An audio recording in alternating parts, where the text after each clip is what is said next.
My 102-year-old father had just been rushed into the ER. I was speeding down a snowy highway in the middle of the night when I called my wife. In a calm voice, she said, "I'm already here with your dad. Just drive safe. Don't rush." I trusted her completely. But when I ran into the hospital, Nurse Richards looked confused. "Mr. Frost, you're the first family member to arrive. We've been waiting 3 hours for someone to sign the treatment forms." My blood ran cold. I immediately asked to check the security footage from room 412, and what I saw horrified me. This story starts quietly, but it won't leave you unchanged. Before we continue, drop a quick comment. Have you ever had to choose between family loyalty and doing what's right? Your perspective matters. Quick note, some details are fictionalized for storytelling, but the heart of this story, the message about family justice and difficult choices, is what truly matters. The phone rang at 11:47 p.m. while I was doing 70 on I-84 40 minutes from home, and the voice on the other end used the word respiratory failure about my 102-year-old father. I kept both hands on the wheel of my silver Ford F250 as light snow crossed the headlight beams. 3 days consulting in Albany, and now this. The ER nurse identified herself as Richards, her voice professional and measured. "Mr. Frost, this is Hartford Hospital. Your father was admitted at 10:15 p.m. with acute respiratory failure." I gripped the wheel tighter. "Is he stable?" "He's on oxygen, but we need a family member to sign emergency care authorization before 6 a.m. tomorrow." Emergency care authorization. My engineer's mind processed, 102 years old respiratory failure, midnight 40 minutes away, paperwork deadline. I told her I'd be there in 35 and hung up. Then I called Adrienne. My wife answered on the third ring, her voice carrying that smooth, controlled warmth she used at foundation board meetings, the voice of someone who had everything under control. "Adrienne, Hartford Hospital just called about Dad. I'm 40 minutes out. I'm here, Lawrence. I'm with him right now. You don't need to rush." I felt something loosen in my chest. "You're at the hospital right now." "I got the call an hour ago. I've been here since 10:30. He's stable.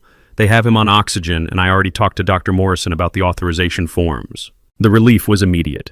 Adrienne was 52, the CEO of Meridian Education Partners and a board member of 3 nonprofit foundations. When she said she had something handled, she meant it. What did Morrison say about his condition? Pneumonia, probably. "They're running tests, but he's resting comfortably, and I'm staying until you get here." I eased off the accelerator slightly. Knowing Adrienne was there with my father made the drive feel less urgent. "Thank you for going," I said. "I know it's late." Of course, he's family.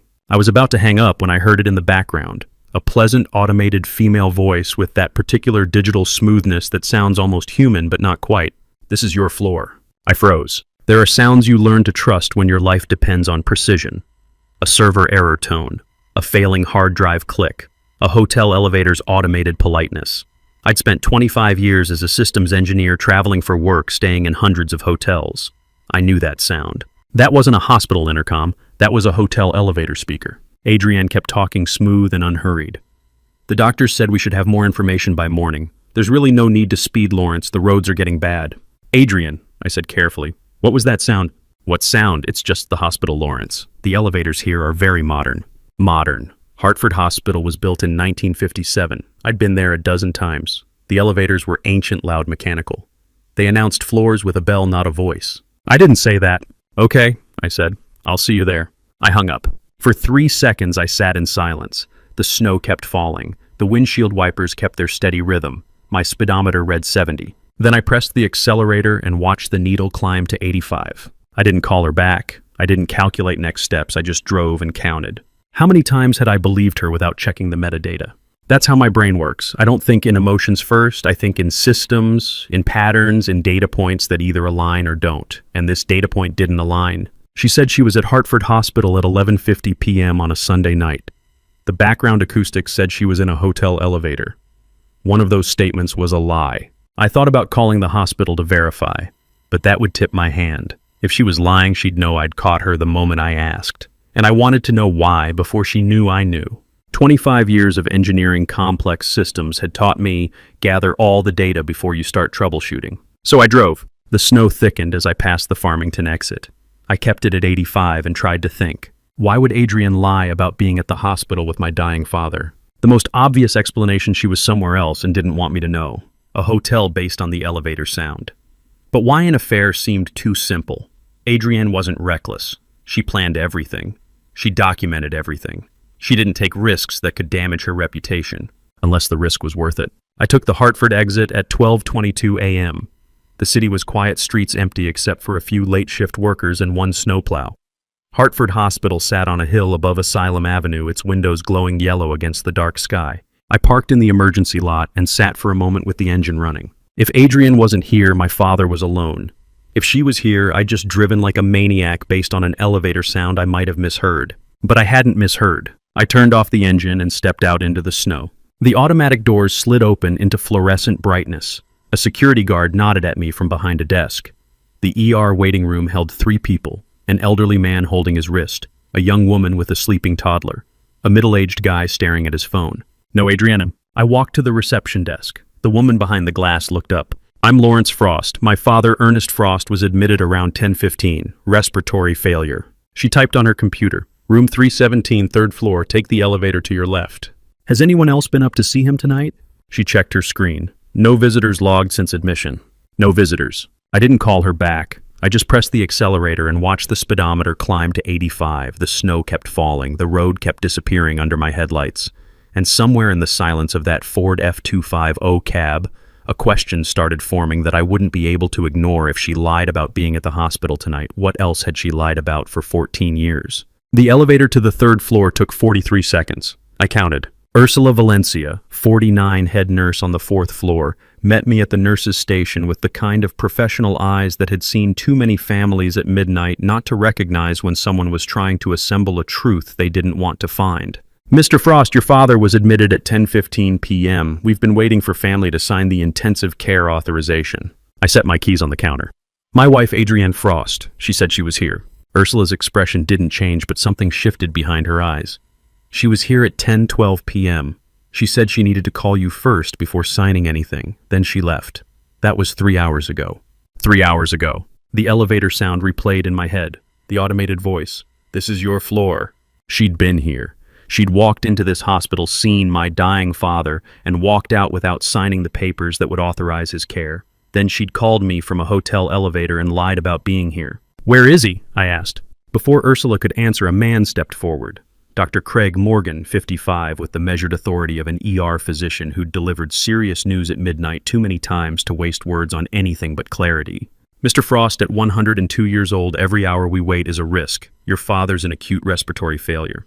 We've stabilized him on oxygen, but I need a legal guardian's signature now to proceed with intensive care protocol." "What does he need?" "Intensive respiratory support, possibly intubation if he declines, but I need your authorization." I reached for the clipboard Ursula was already holding out. "Where do I sign?" Dr. Morgan pointed to 3 highlighted sections. I signed all of them without reading. My hand was steady. That surprised me. "Can I see him?" I asked. Ursula nodded. "Room 412, 4th floor. I'll take you up." We rode the elevator in silence. The hospital at 12:40 a.m. had that particular quiet that comes from machinery running and people trying not to disturb the dying. Fluorescent lights hummed. Somewhere a monitor beeped.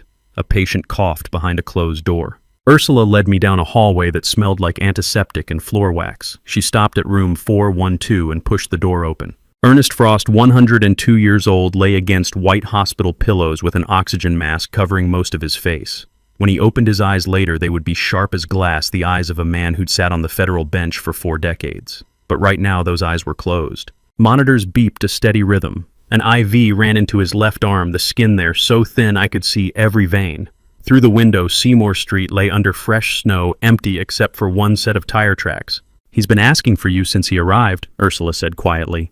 "Has anyone else visited besides my wife?" "Just her, for about 6 minutes." 6 minutes. I did the math automatically. She'd arrived at 10:12 p.m., left at 10:18 p.m., drove to a hotel based on the elevator sound, probably the Delamar or the Study at Yale, both 20 minutes away, called me at 11:49 p.m. from that hotel elevator. 23 minutes of driving, 91 minutes unaccounted for.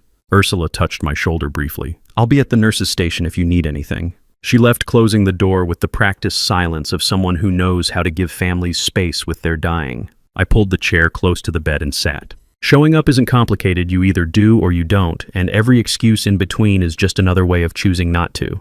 Adrienne had been here. She'd stood in this room, looked at this man who'd been part of our family for 14 years, and walked away without signing 3 pieces of paper that would authorize his care. Not because she didn't understand the stakes. She was CEO of an education company. She understood authorization forms better than most lawyers.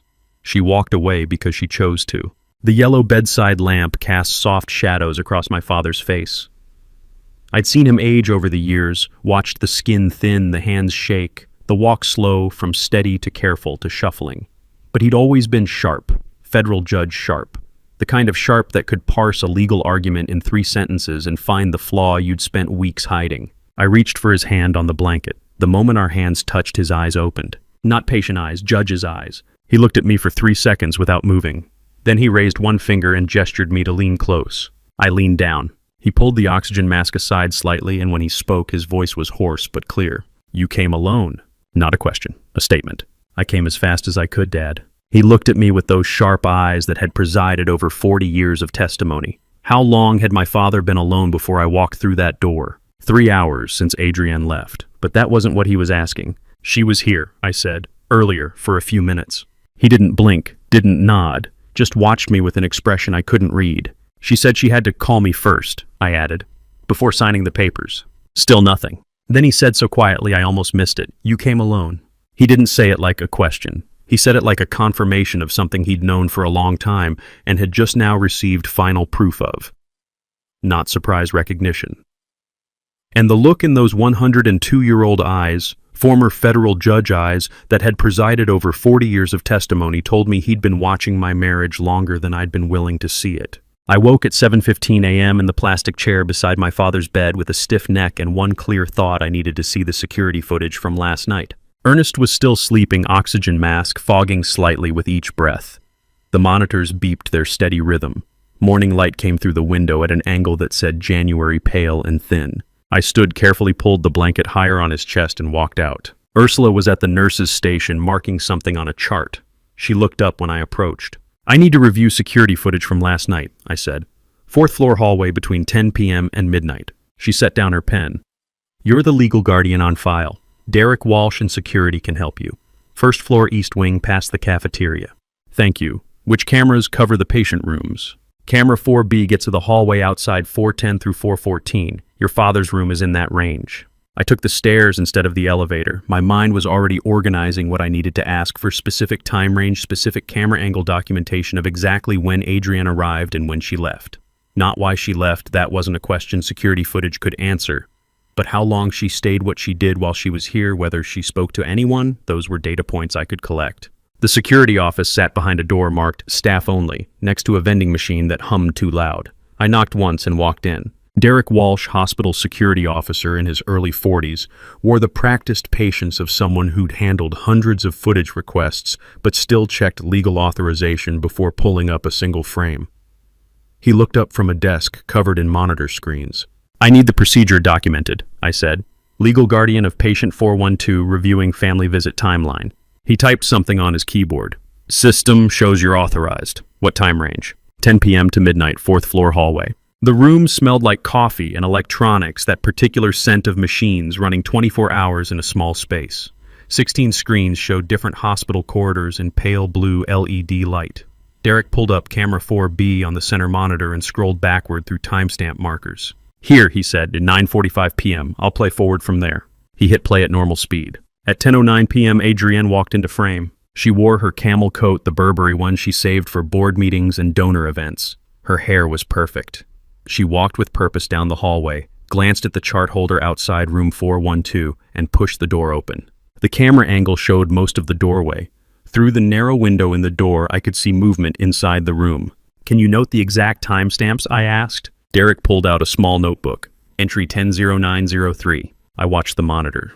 Adrienne's silhouette moved through the room window. She leaned over the bed, took something out of her purse. "Her phone. What's the difference between being somewhere and performing being somewhere for people who aren't watching?" She adjusted the angle, leaned closer.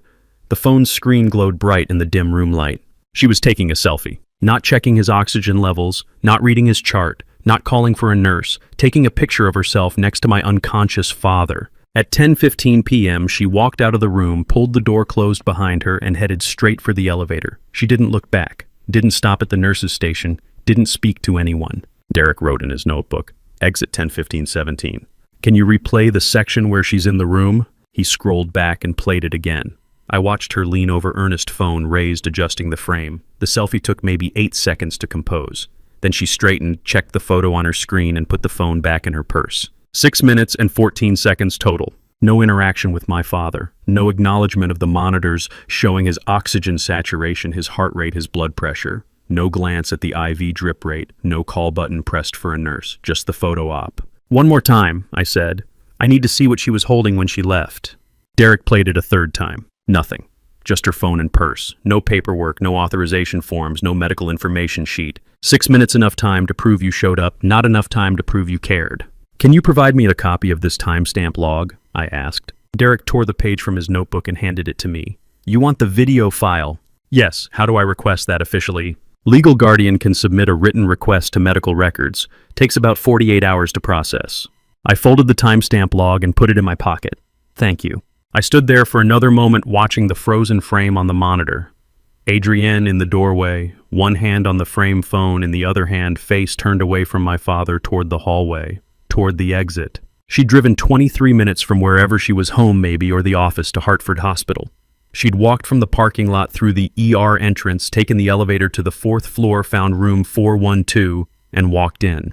6 minutes and 14 seconds later, she walked out. No nurse consultation, no doctor update, no emergency authorization signed, just proof of presence captured in her phone's camera roll. I thought about the call at 11:49 p.m., her smooth voice saying, "I'm here, Lawrence. I'm with him right now." The automated elevator voice in the background. "This is your floor." She'd left the hospital at 10:15 p.m., called me from a hotel 94 minutes later, lied about being at the hospital while I was doing 85 on I-84 trying to get to my dying father. I stood in front of that 16-screen grid and did the math. 6 minutes and 14 seconds, enough time to take a picture and construct an alibi. Not enough time to speak to a nurse, read a chart, or sign a single page of emergency authorization.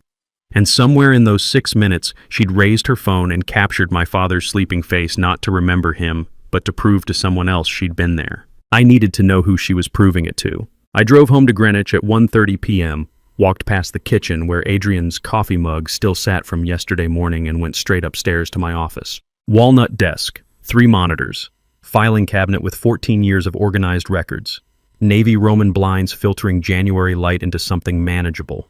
This was where I'd designed infrastructure systems for 25 years, server architecture, network redundancy, fail-safe protocols. Systems that worked because I understood that patterns aren't accidents, they're architecture. I powered on all 3 monitors. Monitor 1, my Google Calendar work schedule going back 2 years. Monitor 2, Adrienne's Meridian Foundation public events calendar pulled from their website. Monitor 3, blank, ready for the next data layer. If she lied about the hospital, what system made that lie possible? I started with my consulting schedule. Albany trips for the state education database migration, Boston infrastructure audits, Hartford client site visits. A predictable pattern averaging 2 to 3 nights away per month. Overnight stays flagged in blue on my calendar. Then I opened Adrienne's foundation calendar in the second window. Public events board meetings, gala planning sessions, donor cultivation dinners. All documented with professional precision because nonprofits run on transparency and public record. I pulled up July 2024 and started comparing. July 12th, I was in Albany installing server racks. Adrienne had emergency board dinner 7 to 9 p.m. I grabbed a legal pad and wrote July 12th match. July 23rd, Albany again overnight database testing. Adrienne gala planning committee 6 to 10 p.m. July 23rd match. August 3rd, Boston infrastructure audit 2 nights. Adrienne donor cultivation evening. August 3rd match. I worked through August, then September, then October. Every time I had an overnight trip, I checked her calendar for evening events. Not approximate overlaps, exact dates. By 2:30 p.m. I had 11 matches. By 2:47 p.m. I had 17. 17 instances in 6 months. Every single overnight trip I took for work. Albany, Boston, Hartford client sites. Adrienne scheduled an evening foundation meeting. Not most of them, not some of them, all of them. I stared at the legal pad with 17 yellow highlighter marks and felt something shift in my understanding of the past 6 months. I wasn't her husband. I was the variable. She controlled the schedule. She optimized around the absence she required. Some of the meetings were legitimate public record. The October gala had 200 attendees and raised $500,000 for education programs. But others were vague calendar entries. Foundation strategy session 7 to 10 p.m. Board member consultation evening. donor meeting private. Every single one scheduled for nights when I wouldn't be home. Not a pattern, a system. She wasn't working around my schedule, she was using it. I opened the filing cabinet and pulled the accordion folder marked Credit Cards 2024. We'd always kept joint accounts. Transparent finances, she'd said. Nothing to hide, she'd said. I'd appreciated that about our marriage, the mutual trust, the shared access, the assumption that we were building something together. I spread the statements across the walnut desk beside the legal pad with 17 highlighted dates. July 12th, my first Albany overnight. Her emergency board dinner. I found the July statement and ran my finger down the charges. Grocery store, gas station, Starbucks. Then Zinc New Haven, $287, July 12th, 8:43 p.m. Zinc, New Haven. Not Hartford, where the Meridian Foundation office was located. New Haven, 45 minutes south of Greenwich, 90 minutes from Hartford. A city where we had no family, no regular commitments, no reason to be. I pulled up Monitor 3 and searched Zinc New Haven Restaurant. Upscale American bistro. Wine bar. Intimate atmosphere. Reservations recommended. I went back to the credit card statement. Location data was embedded in the merchant code New Haven, Connecticut. Time 8:43 p.m. Amount $287, enough for 2 people, wine, appetizers, entrees. That night she texted me at 9:15 p.m. Long board meeting, heading home soon. I checked August 3rd, Boston audit trip 2 nights. Her calendar said donor cultivation evening. August statement, the study at Yale, $412. August 3rd, 9:17 p.m. New Haven. Again. September 18th. Albany overnight, her calendar, Foundation Strategy dinner. September statement, Union League Cafe, $356, September 18th, 8:31 p.m. New Haven. 3 matches, 3 New Haven restaurants, 3 nights I was out of town. I started checking the other 14 dates. 11 of the 17 showed restaurant charges in New Haven on the exact nights I was traveling. Always upscale places, always between $250 and $450, always evening hours. How many times had I kissed her goodbye at the door, thinking she'd spend quiet evenings at Foundation events when she was counting down hours until I cleared the driveway. I pulled out my phone and opened our text thread from July 12th. Her message at 9:15 p.m. Longboard meeting, heading home soon. Love you. I'd replied, drive safe, see you tomorrow night. She'd sent back a heart emoji. She was sitting in Zinc New Haven with someone who wasn't me, spending $287 on dinner, texting me about a board meeting that didn't exist in any public Foundation record I could find. I opened Monitor 3 and pulled up the Meridian Foundation's July board meeting minutes publicly posted on their website per nonprofit transparency requirements. July board meeting, July 9th, 6:00 p.m., 12 members present, minutes approved and posted July 11th. No emergency meeting on July 12th. I checked August. Regular board meeting August 6th, nothing on August 3rd. September board meeting, September 10th, nothing on September 18th. 17 dates, 11 restaurant charges in New Haven, 0 matching Foundation meetings in public record. I spread 6 months of credit card statements across the walnut desk and looked at the first highlighted date, July 12th, Zinc New Haven, $287 at 8:43 p.m. the night I was installing server infrastructure in Albany, the night she texted me, long board meeting, heading home soon. 17 dates, 17 lies, and every single one of them had a paper trail with timestamps, location data, and merchant codes. Pattern wasn't enough anymore. I needed the logs. The logs were already waiting for me. The phone buzzed at 4:15 p.m. with an iMessage notification, and I watched the same message appear simultaneously on the old MacBook sitting on the credenza, the one we'd set up with family Apple ID sharing in 2019 and never bothered to disconnect. I stared at the notification. The message was from an unknown number not in my contacts, but it was syncing to the MacBook in real time, which meant it was also syncing to Adrienne's account. Family sharing, photos, messages, calendar. We'd set it up when she got a new iPad for Foundation work. 1 Apple ID, multiple devices, everything synchronized. She'd forgotten about the old laptop. I walked to the credenza and opened the MacBook. The screen woke up showing the Messages app. A conversation thread with a contact saved as L, just the letter, no name. 3 months of history. I scrolled to September 2024. The first message was friendly professional. Thanks for the recommendation. I finished it in 2 days. By October, the tone had shifted. I don't want you to see this side of me.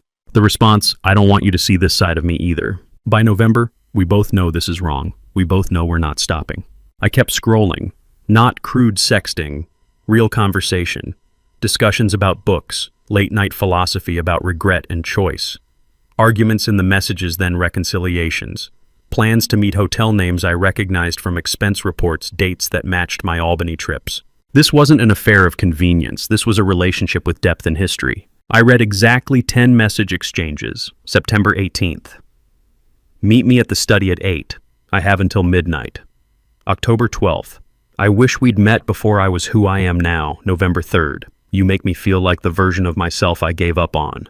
10 lines. That was enough to know what this was. Betrayal with real feelings is worse than betrayal without them. Lies have expiration dates, but love leaves evidence that outlives the relationship. I closed the MacBook at 4:47 p.m. I didn't keep reading.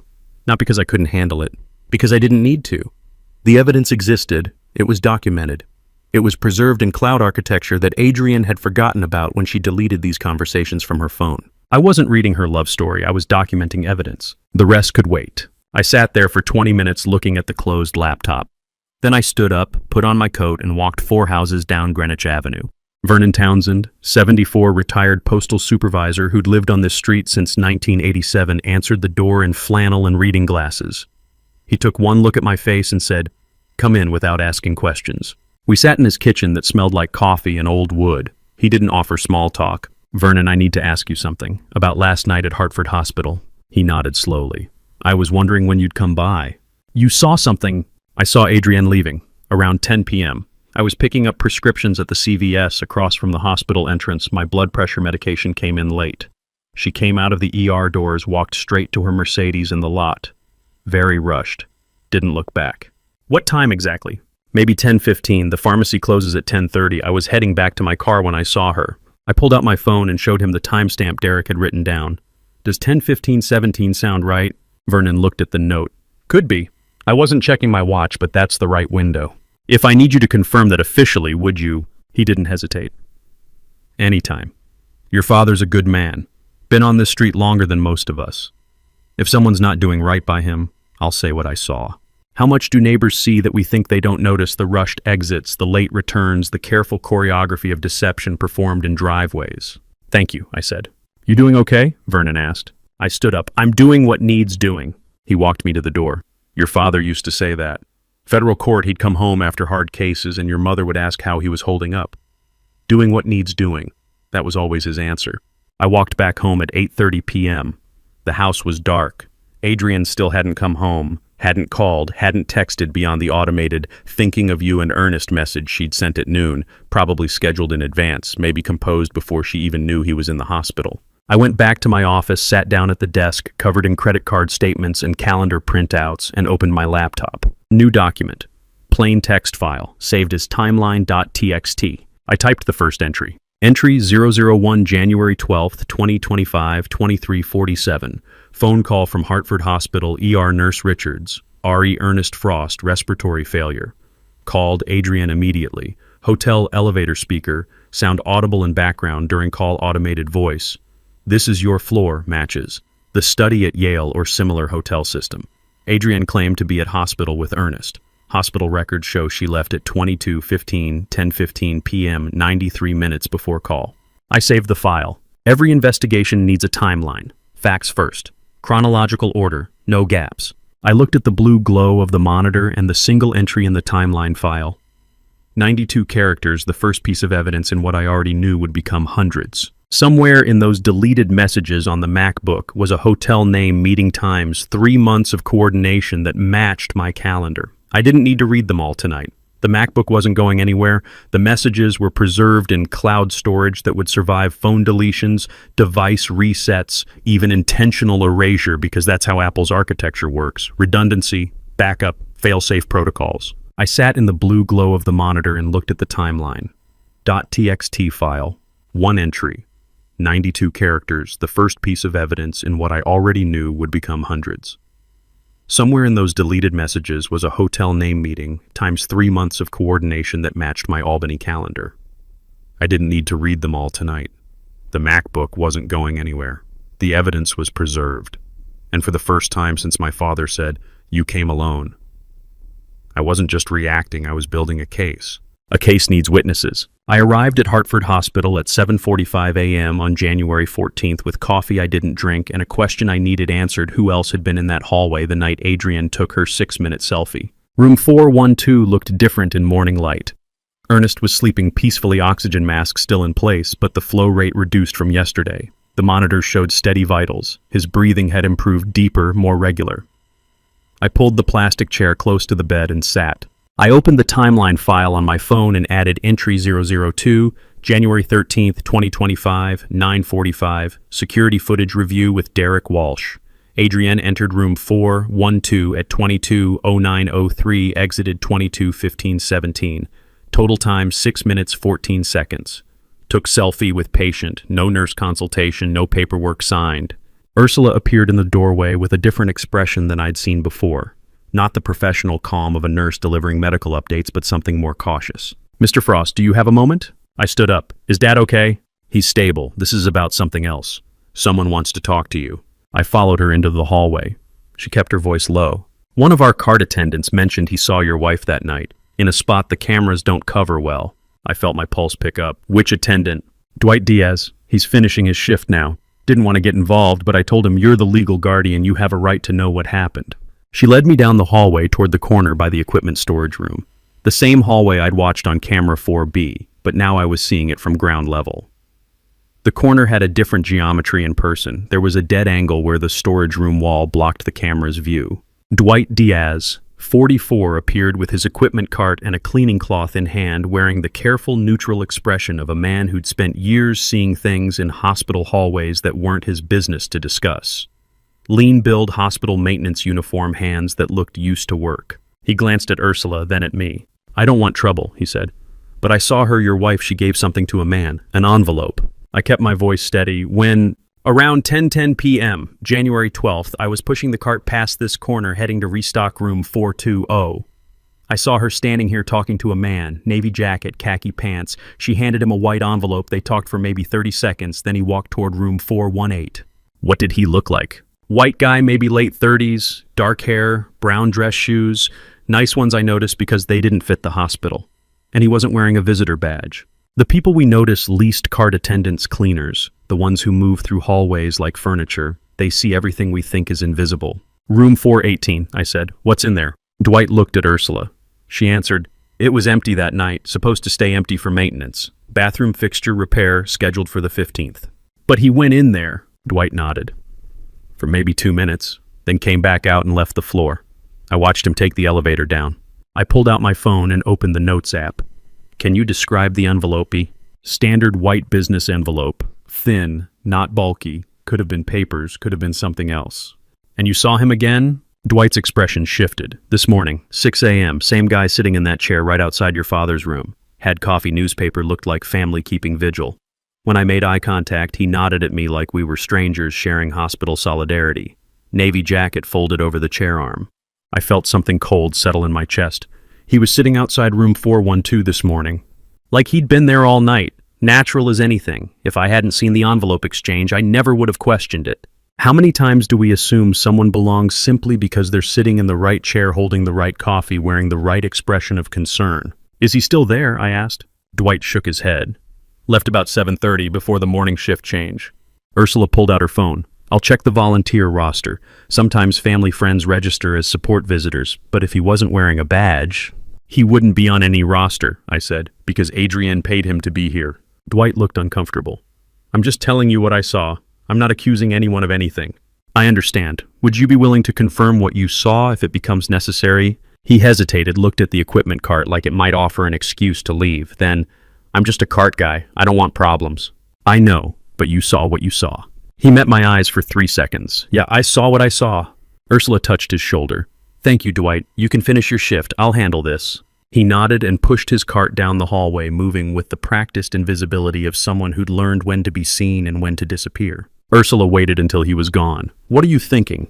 "I'm thinking my wife hired someone to sit outside my father's room and pretend to be family. Gave him an envelope, probably cash, possibly instructions. Sent him to an empty room for 2 minutes, then positioned him where hospital staff would see him and assume he belonged. Creating a false record of presence," Ursula said quietly. "Exactly. She was here for 6 minutes. He was here for hours, maybe all night. Anyone checking on Ernest would see him and think family was present. If staff mentioned it later, she could claim she wasn't alone, someone else was watching over him."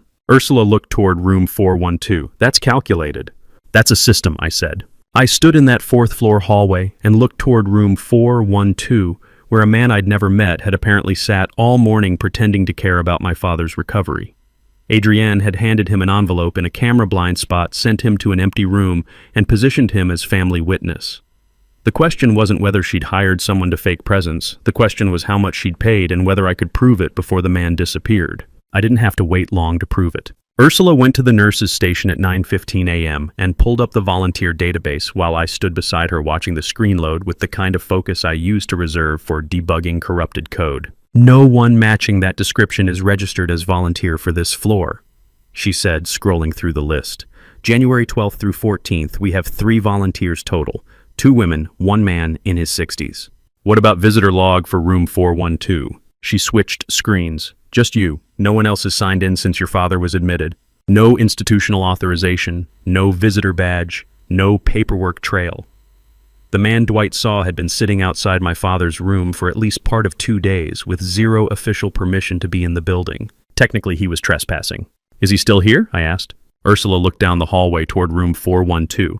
"I saw him about 10 minutes ago. Same chair." We walked down the hallway together. The man was still there, mid-30s, navy jacket draped over the chair arm, khakis, brown leather loafers that looked Italian. He had a coffee cup in one hand and a folded newspaper in the other. The posture of someone comfortable, waiting someone who'd done this before. He looked up when we approached, started to nod politely, the universal hospital acknowledgement between strangers keeping vigil. Then he registered Ursula's professional authority and my purposeful stride.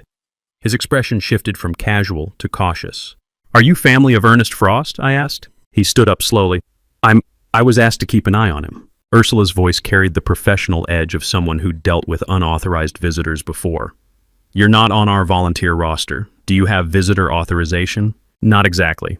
"Then you need to explain what you're doing on this floor," Ursula said. The man looked at me, then at Ursula, then back at me. "Someone hired me. Through an app. $300 a day to sit with an elderly patient, check occasionally, be present. I was told the family worked long hours and needed someone reliable to maintain presence. $300 a day buys a lot of things. Coffee, newspaper. The performance of concern without the inconvenience of actually caring." "Who hired you?" I asked. He shifted his weight. "I got the request through TaskAlite. It's like TaskRabbit, but for longer-term jobs. The client specified 3 days, January 12th, 13th, 14th. $900 total paid up front through Venmo." "Show me the payment," I said. He hesitated for exactly 2 seconds, then pulled out his phone. Michael Torres, 36, sat with a folded newspaper and expensive coffee, wearing the kind of business casual outfit that signaled he had better places to be, but was being paid enough to wait. He opened his Venmo app and turned the screen toward me. "Transaction received $900. From at Adrienne MF. Date January 12th, 2025, 8:17 p.m. Memo fund expenses." I recognized the account immediately. Adrienne's secondary card, the one linked to her Meridian Education Partners Foundation work. She used it for catering orders, printing services, event supplies, anything categorized as operational expenses that could be filed under the foundation's budget. She'd categorized hiring a fake family member as fund expenses. "What exactly were you hired to do?" Ursula asked. Michael looked relieved to be answering a nurse instead of me. "Just be present. Walk past the room, occasionally sit nearby with coffee, look like concerned family. That's it. I wasn't supposed to interact with medical staff or the patient. Just be here." "For 3 days," I said. "Right. 8-hour shifts, 8 a.m. to 4 p.m. I was told someone else would handle overnight, but I never saw them, because there was no one else. Just Michael performing presence during the hours when hospital staff would notice someone sitting vigil. Creating the appearance of a family that cared enough to be here, but not enough to sign emergency care authorization." "Did you ever speak to my father?" I asked. Michael shook his head. "No. I was specifically told not to enter the room or engage with him. Just maintain visible presence in the hallway." "How do you manufacture presence for someone who won't show up? You hire a stranger to sit in a chair and hold a coffee cup while your father-in-law fights for breath." "Were you given any instructions beyond sitting here?" Ursula asked. The app message said to look concerned if staff walked by, maybe read medical charts if they were visible from the hallway, not to touch them, just to appear like I was keeping informed. Professional presence without professional responsibility. I took a screenshot of the Venmo transaction with my phone. Michael didn't object. "You understand you've been trespassing," Ursula said. "I didn't know that. The job posting said all arrangements were cleared with the hospital. I assumed it was legitimate." "It wasn't," I said. and I'm the only family member authorized to be here. Michael looked at the coffee cup in his hand like it might explain how he'd ended up in this conversation. Look, I'm sorry, I thought I was helping someone who couldn't be here themselves. The money was good, the job seemed straightforward. Would you be willing to confirm this arrangement if asked? I said. Officially. He looked at the Venmo screen still open on his phone. I have the transaction record, the job posting, messages from the client. If you need proof, I can provide it. I need proof, I said. He nodded slowly. Then you have it. Ursula gestured toward the elevator. You need to leave the floor now. This hospital has policies about unauthorized visitors. Michael gathered his jacket and newspaper. As he walked past me toward the elevator, he said quietly, For what it's worth, your father seems like a good man. I hope he recovers. I didn't respond. The elevator doors closed on Michael Torres and his $900 of purchased concern. I stood in that hospital hallway, looking at a Venmo transaction on a stranger's phone, $900 from my wife's foundation card, to pay someone to pretend to care about my father for 72 hours. Not emergency spending, not panic decision planned, budgeted categorized as fund expenses, like catering or printing costs. 14 years of marriage, and I'd lived with someone capable of purchasing the appearance of family while the reality lay dying on a ventilator. I was beginning to understand what someone capable of this looked like. My phone buzzed at 10:47 a.m. with a text from Ursula. Someone downstairs waiting for you, says she knows you from Parent Association, needs to talk about the foundation. I stared at the message. I didn't know anyone from any Parent Association. Adrian handled all the Whitmore Academy social obligations, fundraising dinners, gala planning, parent networking events. I'd shown up to exactly 2 school functions in 14 years, both times because Adrian needed a +1 for optics. I texted back, I don't know any parents from Whitmore. What's the name? 3 dots appeared then. Celeste Cooper. Says it's urgent, about your wife and the school. Another thread pulling loose. I took the elevator to the first floor and found the waiting room. Celeste Cooper, 43, sat alone in the first floor waiting room wearing an old red puffy coat and gripping a thick manila folder like it contained the only evidence anyone might believe. Her eyes were already red, not crying now, but recently. She stood immediately when I approached. Mrs. Cooper, I'm Lawrence Frost. You asked to see me. I heard you're looking into the Meridian Foundation, into your wife. I kept my expression neutral. Who told you that? One of the nurses. I was here yesterday visiting my mother post-op recovery, 4th floor. I heard them talking about Ernest Frost and his family situation, about how you were reviewing security footage, asking questions. I thought maybe... She didn't finish the sentence. She didn't need to.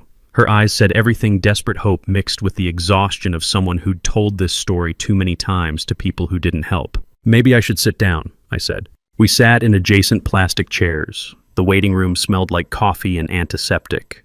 An elderly couple sat near the window, not talking. A man in scrubs scrolled through his phone by the vending machine. Celeste opened the folder with trembling hands. My daughter Nicolette, she's 13, 8th grade at Whitmore Academy. She pulled out a school photo, dark hair, careful smile, the kind of posed expression that schools require but don't capture real personality. She's been bullied since September by another student. Physical intimidation, social exclusion, online harassment through group chats. I looked at the photo, then at Celeste. What did the school do? I filed a formal complaint October 15th with the counseling office, documented everything, screenshots, witness names, dates. Principal Darren Stewart called me on October 28th, said the matter was being handled internally with appropriate discretion. And nothing changed. November came. Nicolette refused to eat for 3 weeks. She begged me not to send her back to school. There's a hierarchy of concerns that reveals character. Some people put children first, some put galas first. And the distance between those priorities is the distance between decency and corruption. 3 weeks, I repeated. Celeste's hands shook as she pulled another document from the folder. I kept calling the school, kept emailing. Finally, Stewart agreed to meet again. November 20th. He told me they were taking the matter seriously, investigating thoroughly, but these things take time. He asked me to be patient, to trust the process. Did you? I tried, but Nicolette kept getting worse. I took her to a therapist. The therapist asked if I'd reported the bullying. I said yes. The therapist said the school's delay was unacceptable. She handed me a printout. Email chain between Darren Stewart and Adrian Frost, November 5th to 12th, 2024. I read it twice. Stewart, November 5th. Celeste Cooper, complaint escalating. Student safety concern documented, but parent becoming vocal. Need guidance managing situation before this becomes public. Thoughts, Adrian, November 8th. Let's discuss offline. We need to settle this amicably before the January gala. Can't afford controversy during our primary fundraising campaign. We'll call you Monday. Stuart, November 12th. Agreed. We'll handle delicately. Appreciate the partnership. No mention of the child's name. No mention of investigating the bullying. No mention of student safety protocols or disciplinary action. Just gala timing and reputation management. I looked at Adriana's email signature. Adrian Frost, CEO, Meridian Education Partners Foundation. What kind of person reads 13-year-old refusing to eat for 3 weeks and thinks first about fundraising optics? How did you get this? I asked. Someone at the school felt bad, sent it anonymously to my email last week. No name, no explanation, just the attachment. Has anything happened since November? Celeste's voice broke slightly. Stuart called me December 3rd, said they'd completed their investigation, found the bullying claims were unsubstantiated due to insufficient corroborating evidence. Recommended we consider whether Whitmore was the right environment for Nicolette's social adjustment needs. They blamed your daughter. They suggested I withdraw her. I can't afford another private school. Public school registration closed in October. So Nicolette's still there, still being bullied, still barely eating. I looked at the folder on Celeste's lap. It was at least an inch thick. What else is in there? Screenshots, text messages, witness statements from other parents whose kids saw what happened, medical records from Nicolette's pediatrician documenting weight loss and anxiety, therapist notes, everything I thought might matter. She looked at me with eyes that had asked for help too many times without receiving it. Can you help? I don't know who else to ask. Your wife runs the foundation that funds the school. Principal Stewart coordinates with her. I saw the emails. They're protecting the reputation, not the students. And I heard you were looking into the foundation. I thought maybe... I looked at the email again. At Adrian's name.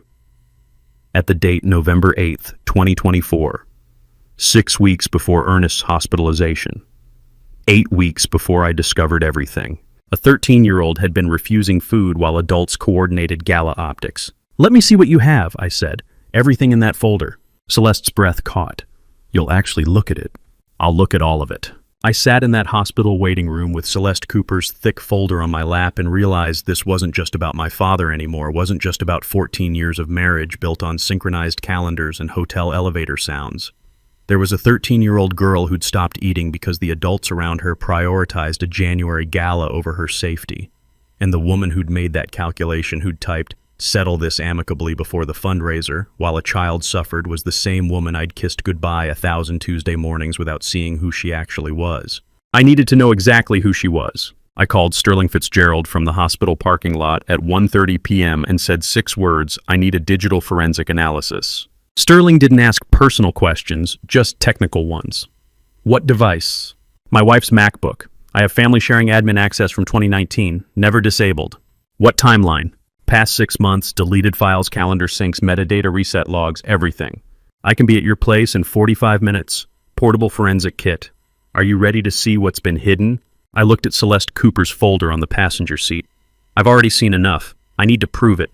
Sterling Fitzgerald, 34, arrived at my Greenwich house at 2:15 p.m. with a laptop bag and portable forensic drives, moving with the efficient focus of someone who'd spent a decade analyzing digital evidence and knew that metadata revealed truths people thought they'd erased. We went straight to my office. He set up at the second monitor, pulled out cables and external drives, booted terminal. The screen filled with white text on black file structures, timestamps, user logs, scrolling past faster than I could read. Family sharing gives me full file system access, Sterling said, fingers moving across the keyboard. She never disabled it. Never thought to. We set it up for photo syncing when she got an iPad for work. Domestic tech convenience. Domestic tech convenience just became your forensic backdoor. He typed a command I recognized from my IBM infrastructure days, recursive directory search with timestamp filtering, starting with trash recovery and metadata analysis. I pulled up my desk chair and watched the terminal window populate with deleted files. Hundreds of them. Photos, PDFs, text documents. Sterling ran filters, sorted by relevance, flagged anything created or modified in the past 6 months. Here, he said at 2:30 p.m. File called WA_incident_November 2024.pdf, deleted November 18th. He recovered the file and checked the metadata. Created by d.hale@meridian.org. That's her work email. Adrian Hale Frost. Meridian is the foundation. Sterling opened the PDF. Incident report from Iris Gomez, Whitmore Academy counselor. dated November 12, 2024. Subject, Nicolette Cooper, bullying documentation. I read it twice. Detailed timeline. September 15th, first incident reported by peer. September 22nd, second incident, physical intimidation. October 8th, online harassment screenshots. October 15th, parent complaint filed by Celeste Cooper. Recommendation, immediate intervention, mandatory counseling parent conference within 1 week. The file was deleted November 18th, 2 days before Stewart's email to Celeste saying the matter was handled internally. Digital files don't forget every deletion, leaves a shadow, every edit leaves a timestamp, every lie leaves metadata proving it was constructed, not accidental. Can you export this with full metadata? I asked. Sterling was already doing it. PDF with embedded creation date, author modification history, court-ready format. He kept working. Running calendar analysis now, looking for hidden or secondary calendars. The screen shifted to a different view. Calendar data structures, sync logs, shared account permissions. Found one, Sterling said. Secondary calendar hidden from default view, synced with external Google account. He pulled up the email address, leonierivera.mpp@yale.edu. Leonie Rivera, I said quietly. You know her. I know the name, from the messages. Sterling displayed the calendar entries. 17 events, September through December 2024. All evening times, all labeled vaguely meeting, discussion, check-in. Can you overlay my business calendar? I asked. He pulled up my Google Calendar in a split screen. My Albany trips, Boston audits, Hartford client sites, all marked in blue. Adrian's hidden calendar events in red. Perfect alignment, every single entry. September 18th, my Albany overnight, her meeting 8 p.m. October 12th, my Boston audit, her discussion 7:30. November 3rd, my Hartford client site, her check-in 9 p.m. 17 red dots, 17 blue dots, 0 mismatches. Visual proof of systematic coordination, Sterling said. Can you export this overlay? Already rendering it as PDF. What does it mean when someone deletes evidence 24 minutes before the phone rings, when preparation for deception happens before the question is even asked? One more thing, Sterling said. iCloud sync logs for January 12th. He pulled up a different terminal window. Scrolling through reset commands, authentication logs, sync timestamps. Here, 11:23:17 p.m. iCloud keychain, full reset. I looked at the timestamp. What does that reset?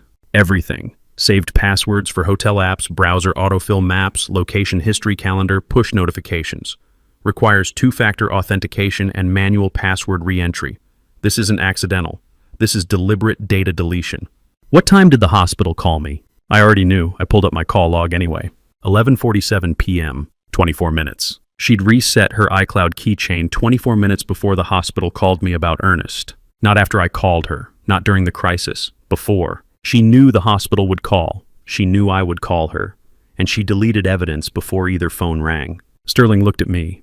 Metadata doesn't lie. People delete things reactively when they panic. They delete things proactively when they plan. And this was proactive.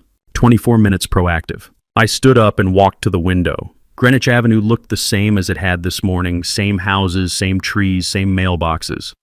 But I was seeing it differently now, seeing 14 years differently. Behind me, Sterling's keyboard kept clicking. I'm exporting everything with full forensic metadata, creation dates, deletion dates, sync logs, calendar overlays. You'll have a complete timeline of digital evidence. How long? 20 minutes. Do you want me to keep looking, or is this enough? I turned back to the monitors. 3 screens showing 17 synchronized calendar entries, a deleted incident report about a bullied child, and an iCloud reset executed 24 minutes before my father's hospital called me. That's enough, I said. Sterling packed his forensic kit and said what I'd known for 25 years of systems engineering but had never applied to my own marriage. Humans lie with words, but computers don't lie with timestamps. And every timestamp on that screen told the same story. My wife hadn't reacted to crisis. She'd architected deception in advance, building systems of betrayal as deliberately as I'd once built server infrastructure. Every system has a financial trail. I called Otis Gallagher at 4:15 p.m. and said I needed to review our family financial accounts for irregularities, and he replied with 4 words that made my stomach drop. I've been expecting this. He gave me his office address, Trumbull Street, Hartford, 8th floor, 30 minutes. Otis Gallagher, 51, sat in his 8th floor office overlooking Bushnell Park with a spreadsheet already open on his monitor, wearing the carefully neutral expression of a financial advisor who'd been watching questionable transactions for 3 months and waiting for his client to ask the right questions. I sat down across from his desk. Through the window behind him, January light made the bare trees in the park look skeletal. You said you've been expecting this call. Since November, I saw transactions that didn't make sense, foundation accounts that looked legitimate on paper but felt wrong in practice. But I needed to be sure before approaching you. Are you sure now? I'm sure enough that I've had this spreadsheet ready for 2 months. He turned the monitor toward me. Excel columns, transaction dates, account numbers, wire transfer records. Clean rows of data that told a dirty story. 3 wire transfers, Otis said. September, October, November 2024. 500,000, 600,000, 400,000. Total $1.5 million. I stared at the numbers. From whom? Murray Callahan. Real estate developer. Callahan Properties, LLC. And before you ask, yes, he has a child at Whitmore Academy. The name meant nothing to me, but the dates did. September 15th, October 22nd, November 8th. What's the recipient account? I asked. Meridian Education Partners, LLC, established July 2024, registered agent D. Hale. Adrienne's maiden name. Show me everything, I said. Otis pulled up the LLC registration documents. Meridian Education Partners, LLC, nonprofit, educational partnership, tax-exempt status pending. Board of Directors, one name. Adrienne Frost. What has this LLC funded? I asked. Nothing. 0 educational programs, 0 grants, 0 disbursements, $1.5 million sitting in an account earning interest. Some things shouldn't have price tags. Children's safety, truth, basic human decency. But everything has a price when someone wealthy enough wants something badly enough to pay for silence. Pull up the transaction dates again, I said. Next to them, I need you to write these dates. I pulled out my phone and opened the notes where I'd documented Celeste's timeline. September 8th, Nicolette's bullying began. October 15th, Celeste filed formal complaint. November 8th, Adrienne emailed Principal Stewart about settling before the gala. Otis typed the dates into adjacent columns. September 8th, bullying began. September 15th, $500,000 wire transfer from Callahan. October 15th, formal complaint filed. October 22nd, $600,000 wire transfer from Callahan. November 8th, Adrienne's settle amicably email. November 8th, $400,000 wire transfer from Callahan. Same day. These aren't donations following events, I said. These are payments coordinating silence. I know, Otis said quietly. That's why I've been waiting. Murray Callahan's child is the one who bullied Nicolette Cooper. Yes. And he paid my wife $1.5 million to make the complaint disappear. That's what the pattern suggests. I looked at the spreadsheet. Clean columns, perfect accounting, precise documentation of something fundamentally corrupt. The memo lines, I said. What do they say? Otis clicked to expand the transaction details. All 3 transfers had identical memo text, educational partnership development. Partnership development, I repeated. Standard nonprofit language. Sounds legitimate, means nothing specific. But it's actually payment for suppressing a bullying case involving a 13-year-old girl who stopped eating for 3 weeks. Otis's jaw tightened. I have a daughter. She's 11. When I saw these transactions in November and started connecting them to the Whitmore timeline, I wanted to call you immediately, but financial advisors can't make accusations without evidence. So I waited and documented. What can't be bought with $1.5 million? Apparently not a headmaster's cooperation, not a foundation CEO's ethics, not the institutional machinery designed to protect children. This is money laundering, I said. Yes. Through a nonprofit shell company Adrienne created specifically for this purpose. The timing suggests that LLC established in July, first payment in September. Either she anticipated needing a mechanism for large, questionable transfers, or Murray Callahan approached her about handling a problem and she built the structure to accommodate it. Either way, she knew what she was doing. This isn't accidental, Otis said. This is architecture. I sat back in the chair. Through the window, I could see office workers leaving buildings, heading home after normal workdays, solving normal problems. None of them were looking at spreadsheets showing how their wife had monetized a child's suffering. $1.5 million, I said. That's what a 13-year-old's safety was worth.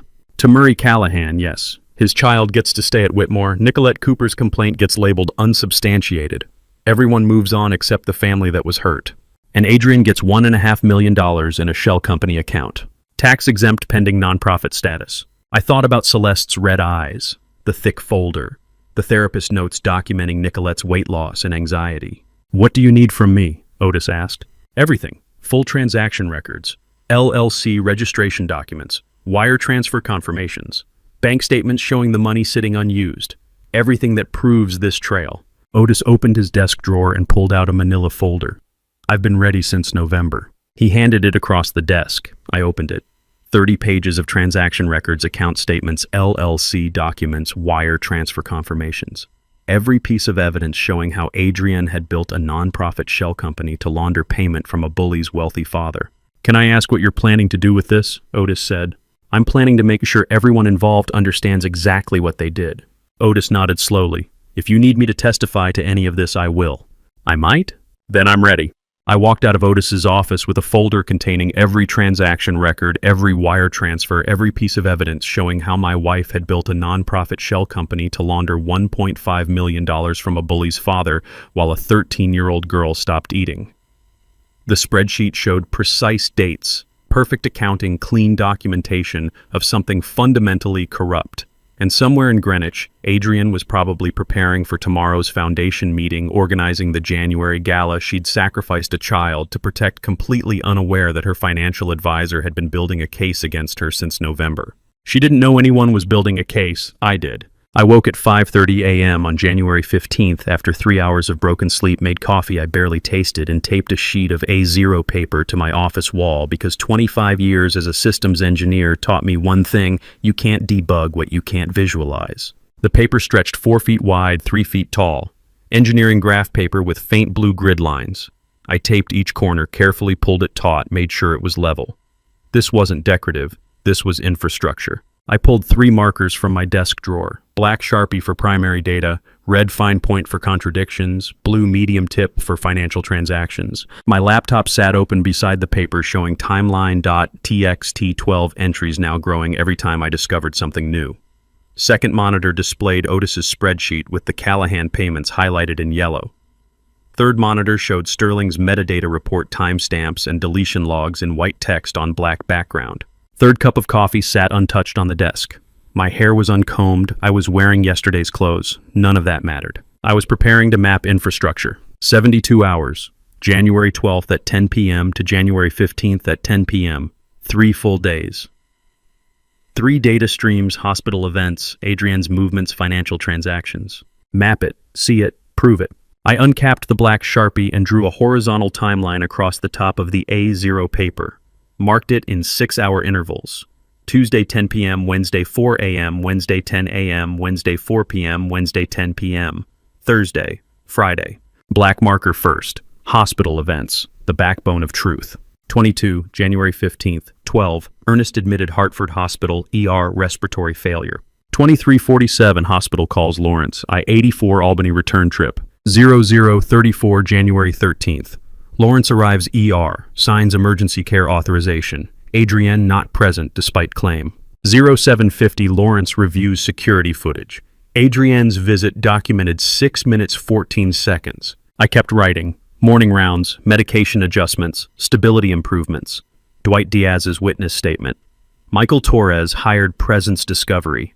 Every hospital event cataloged in black ink, creating a timeline that couldn't be disputed because it was documented by institutional record. There's a difference between knowing something and seeing it. Knowledge lives in your head where you can ignore it, but vision lives on the wall where it stares back until you acknowledge every uncomfortable truth. I capped the black marker and picked up the red one.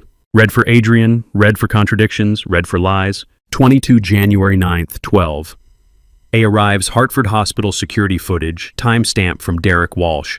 22:11 A takes selfie with sleeping Ernest, visible in camera footage. Dwight confirms phone raised. 22:15-17 A departs hospital, total visit time 6 minutes 14 seconds. 23:23 iCloud keychain reset, executed Sterling's metadata log. 24 minutes before hospital calls Lawrence. 23:47 A answers Lawrence's call. Claims, "I'm here, Lawrence, I'm with him right now." I wrote that last part in red capital letters, the central lie, the one that started everything. I kept going down the timeline. January 30, 2013. A still absent from hospital, no return visit. 7 o'clock, a still absent, Lawrence waking in plastic chair. 1400 A presumably at foundation office, unconfirmed, no visual verification. Evening, A at home, briefly minimal conversation, early to bed, exhausted from hospital stress.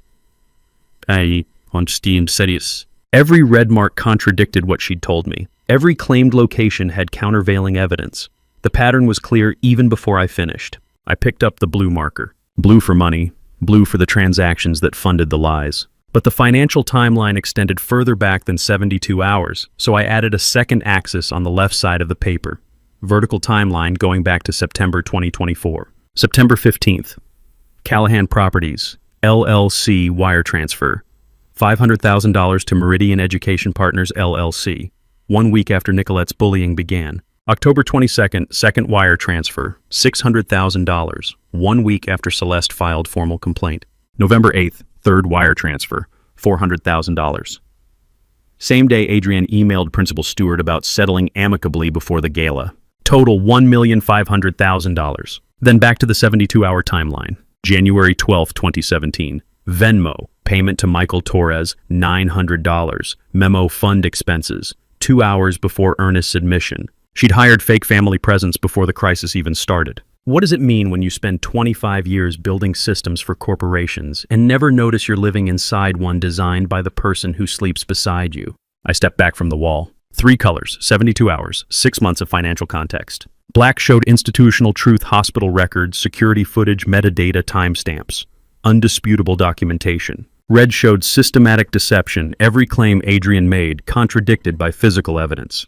Not mistakes, deliberate lies coordinated across multiple channels. Blue showed financial architecture payments aligned with crisis points, my business trips, her operational needs. Not scattered transactions, systematic funding of deception infrastructure. I looked at the overlapping patterns. Every time I traveled to Albany or Boston, my calendar going back months, there was a corresponding foundation meeting on Adrienne's hidden calendar, Sterling's Forensic Recovery. Every time Murray Callahan made a payment to the LLC, it aligned with a critical moment in Nicolette's bullying timeline, Otis's spreadsheet. Every time Adrienne needed to construct an alibi or hire external support, there was a corresponding financial transaction within hours: Torres payment, hotel charges, restaurant receipts. Not coincidence, not panic, not mistakes. System architecture as deliberate as anything I designed at IBM. Load balancing, redundancy, fail-safe protocols. She'd built it the same way I built server infrastructure, with backups, with contingencies, with careful attention to what could be monitored and what could be hidden. For 14 years, I'd lived inside this system without seeing it. I'd been a component, the traveling engineer whose absence created operational windows, whose trust created permission structures, whose technical knowledge paradoxically made him easier to deceive because he trusted systems more than suspicions. I stood 3 feet back from the A0 paper and saw 72 hours in 3 colors: black truth, red lies, blue money. Every absence aligned with hotel time. Every financial transaction aligned with my business trips or her crisis management.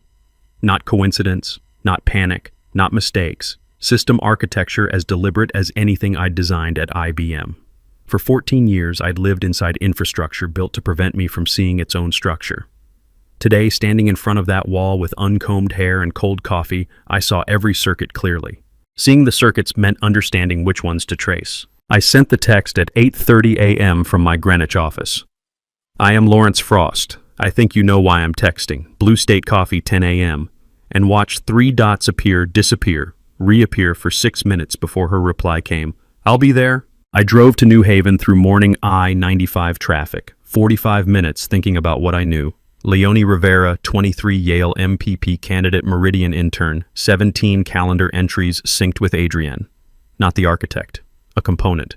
I parked on Chapel Street at 9:50 a.m. and sat for 8 minutes. She wasn't the enemy. She was 23 and caught in something bigger than she'd understood. Approach like debugging, understand the system before judging the component.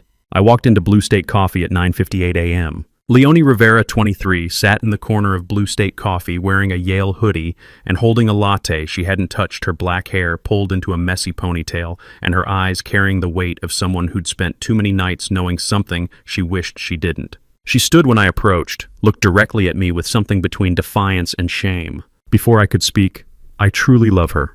I want you to know that first. Her voice was steady, but her hands trembled around the coffee cup. I sat down. I know, that's not why I'm here. Then why are you here? I leaned forward, kept my voice quiet. Do you know about Nicolette Cooper?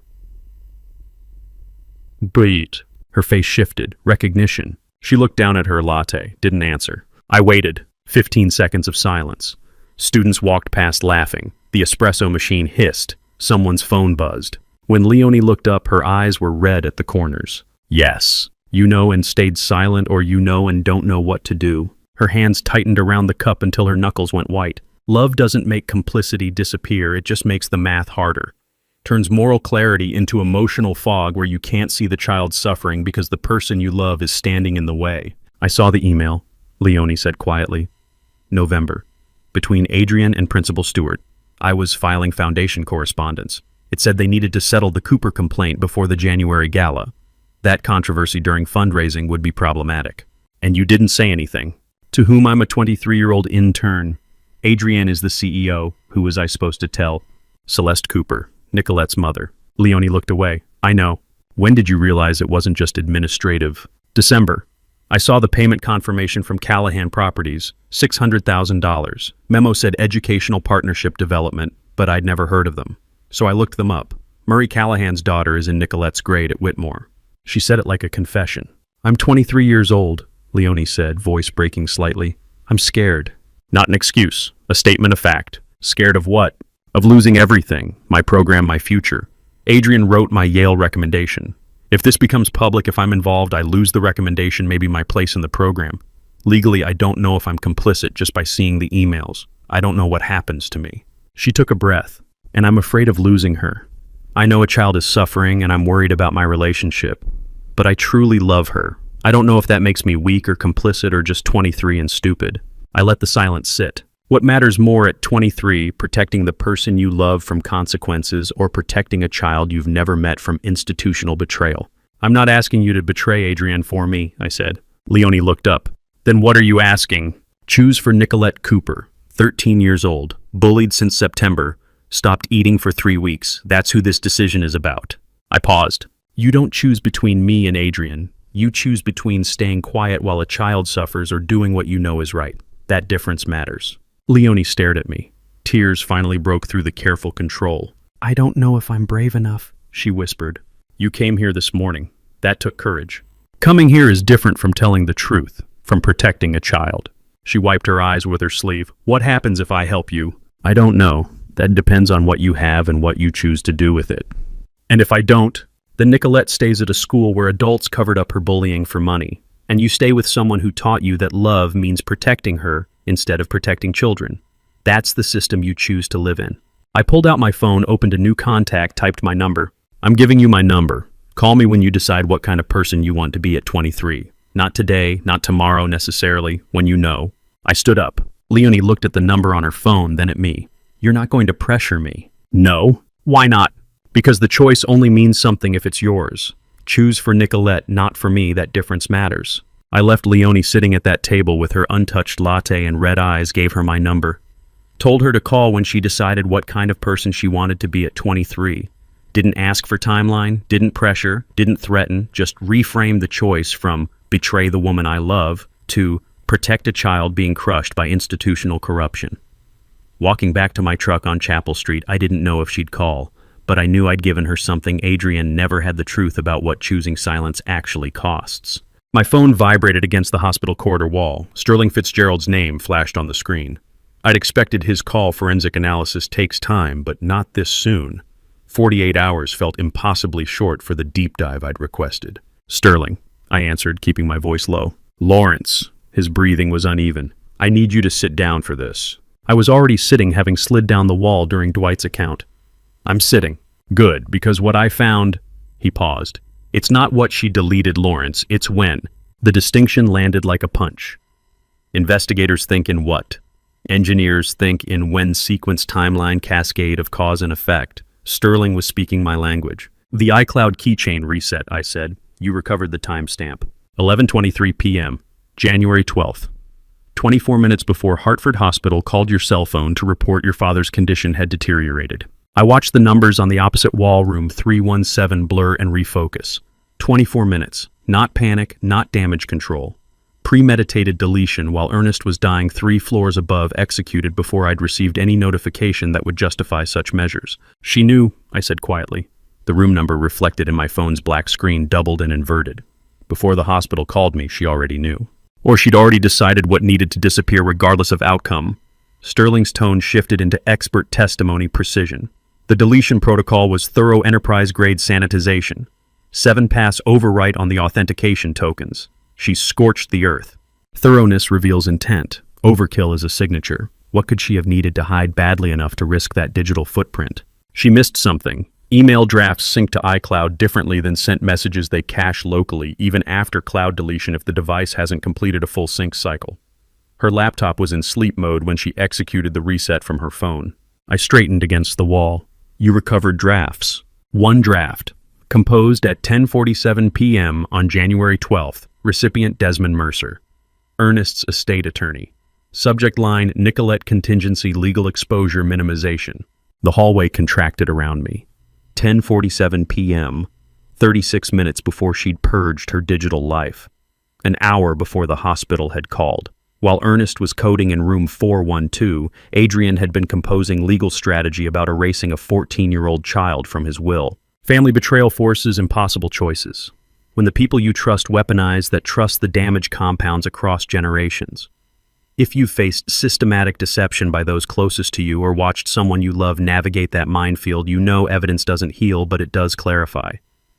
Sometimes clarity is the only foundation left to rebuild on. Read me the body, I said. Sterling's voice flattened. Desmond timeline accelerating per our discussion. If subject executes codicil modification favoring minor beneficiary as threatened, will need immediate competency challenge framework. Requesting draft petition questioning testamentary capacity based on documented cognitive decline. Medical records from Ursula Valencia should support diminished decision-making. Need filing ready within 72 hours of any modification. Retainer authorization attached. I closed my eyes. The architecture of betrayal was complete. Not just theft, systematic legal groundwork to erase Nicolette Cooper's protection before Ernest could establish it. The money laundering, the affair with Leonie, the cruelty to the child, all connected to this central objective. Prevent Ernest from redirecting any portion of his $8.4 million estate away from Adrienne's control. The retainer authorization, I said, amount, $50,000, paid from the Foundation's discretionary fund on January 8th, 4 days before Ernest's collapse. This wasn't contingency planning. This was battlefield preparation. A nurse rounded the corner pushing a medication cart. I stood reflexively, phone still pressed to my ear. She nodded politely and continued past wheels squeaking against linoleum. Sterling, can you authenticate this chain of custody for court? Already documented. The draft's metadata is intact composition timestamp device ID typing pattern analysis. It'll stand. I looked toward room 412 where Ernest had fought for consciousness long enough to tell me about the child who'd stolen his heart. He'd known Adrienne would fight his final act of decency with every weapon at her disposal. There's one more thing, Sterling said quietly. The attached medical records she referenced from Ursula Valencia, I checked the timestamp metadata. They were generated and attached to this draft at 10:51 p.m., 4 minutes after she started writing. He let that sink in. Lawrence, she already had a nurse on staff prepared to falsify cognitive assessments of your father before he was even gone. The hallway tilted. Not just legal strategy, suborning medical testimony to destroy a dying man's last wish. Send me everything, I said. Complete forensic report, chain of custody documentation, the draft with full metadata. I need it before I confront her. Lawrence, Sterling's voice carried warning. If she knew enough to scrub her iCloud at 11:23 p.m., someone tipped her that you were investigating. She's already in defensive mode. Confrontation now could what she's already paid an estate attorney to challenge my father's mental competence. She's already leveraged his dying hours to eliminate a child from his will. What exactly am I preserving by waiting? Silence. Then, your safety. People who plan this methodically don't improvise well when cornered. I thought about Nicolette Cooper, 14 years old, standing in a parking lot while my wife orchestrated her erasure. Thought about Ernest fighting morphine confusion to whisper a little girl's name. Thought about Leonie Rivera, 23, deployed as a weapon in whatever larger game Adrienne was playing. Send the files, I repeated. I'll handle the timing. I disconnected before he could argue further. The phone's weight in my hand felt different now, not a communication device, but a repository of evidence that would detonate my marriage and possibly destroy what remained of my father's legacy. But Sterling had been right about one thing. It wasn't what Adrienne had tried to hide. It was when she'd tried to hide it. 24 minutes before crisis, an hour of legal preparation before tragedy, days of retainer payments before collapse. This wasn't reaction, this was execution of a plan. And I was standing in the same building where she'd set it in motion, about to walk into room 412 and pretend I didn't know my wife had been counting down the hours until my father's death gave her the opening to erase a child's last chance at protection. I spread 11 manila folders across Desmond Mercer's conference table, each labeled with a name, a date, a dollar amount. My wife planned this while our father was dying. Desmond stood at the window of his Capitol Avenue office, backlit by late afternoon sun that turned Hartford's skyline into silhouette. He'd been Ernest's estate attorney for 23 years. Now he was something else, the man who would decide whether family loyalty outweighed professional ethics. He turned from the window and approached the table without speaking. His hands moved methodically, arranging folders in chronological order: Vernon Townsend's witness statement, security footage stills from Whitmore Academy, text message logs between Adrian and Leonie Rivera, keycard access records, the financial spreadsheet from Otis Gallagher showing $1.5 million laundered through Meridian Education partner Sterling Fitzgerald's forensic timeline. I saved the last folder for impact. Sterling recovered this from Adrian's laptop cache. Draft email, January 12, 10:47 p.m. Desmond opened the folder. I watched his face as he read the recipient field. "She wrote to you," I said quietly. Subject line, Nicolette Contingency Legal Exposure Minimization. His jaw tightened. "I never received this. She never sent it. But she drafted it while Dad was in the ICU planning to challenge his mental competence. She was going to ask you, his own attorney, to help erase a child from his will." Desmond set the folder down carefully as if it might detonate. "She assumed I wouldn't see the conflict, or that I'd prioritize her. Would you have—" "No," the word was flat final. "But the fact she thought I might tells me how deeply she's miscalculated everyone around her." He pulled out a chair and sat reaching for the first folder. "I need 15 minutes. Don't speak." I watched him read. Every document, every screenshot, every witness statement received the same methodical attention. His pen moved across a legal pad, making notations in handwriting I couldn't decipher from across the table. 3 items got circled: the $1.5 million Meridian transfer, the trust exclusion language for Nicolette Cooper, and Sterling's timestamp showing Adrian's iCloud deletion at 11:23 p.m., 24 minutes before the hospital called me. The wall clock ticked through 15 minutes of silence.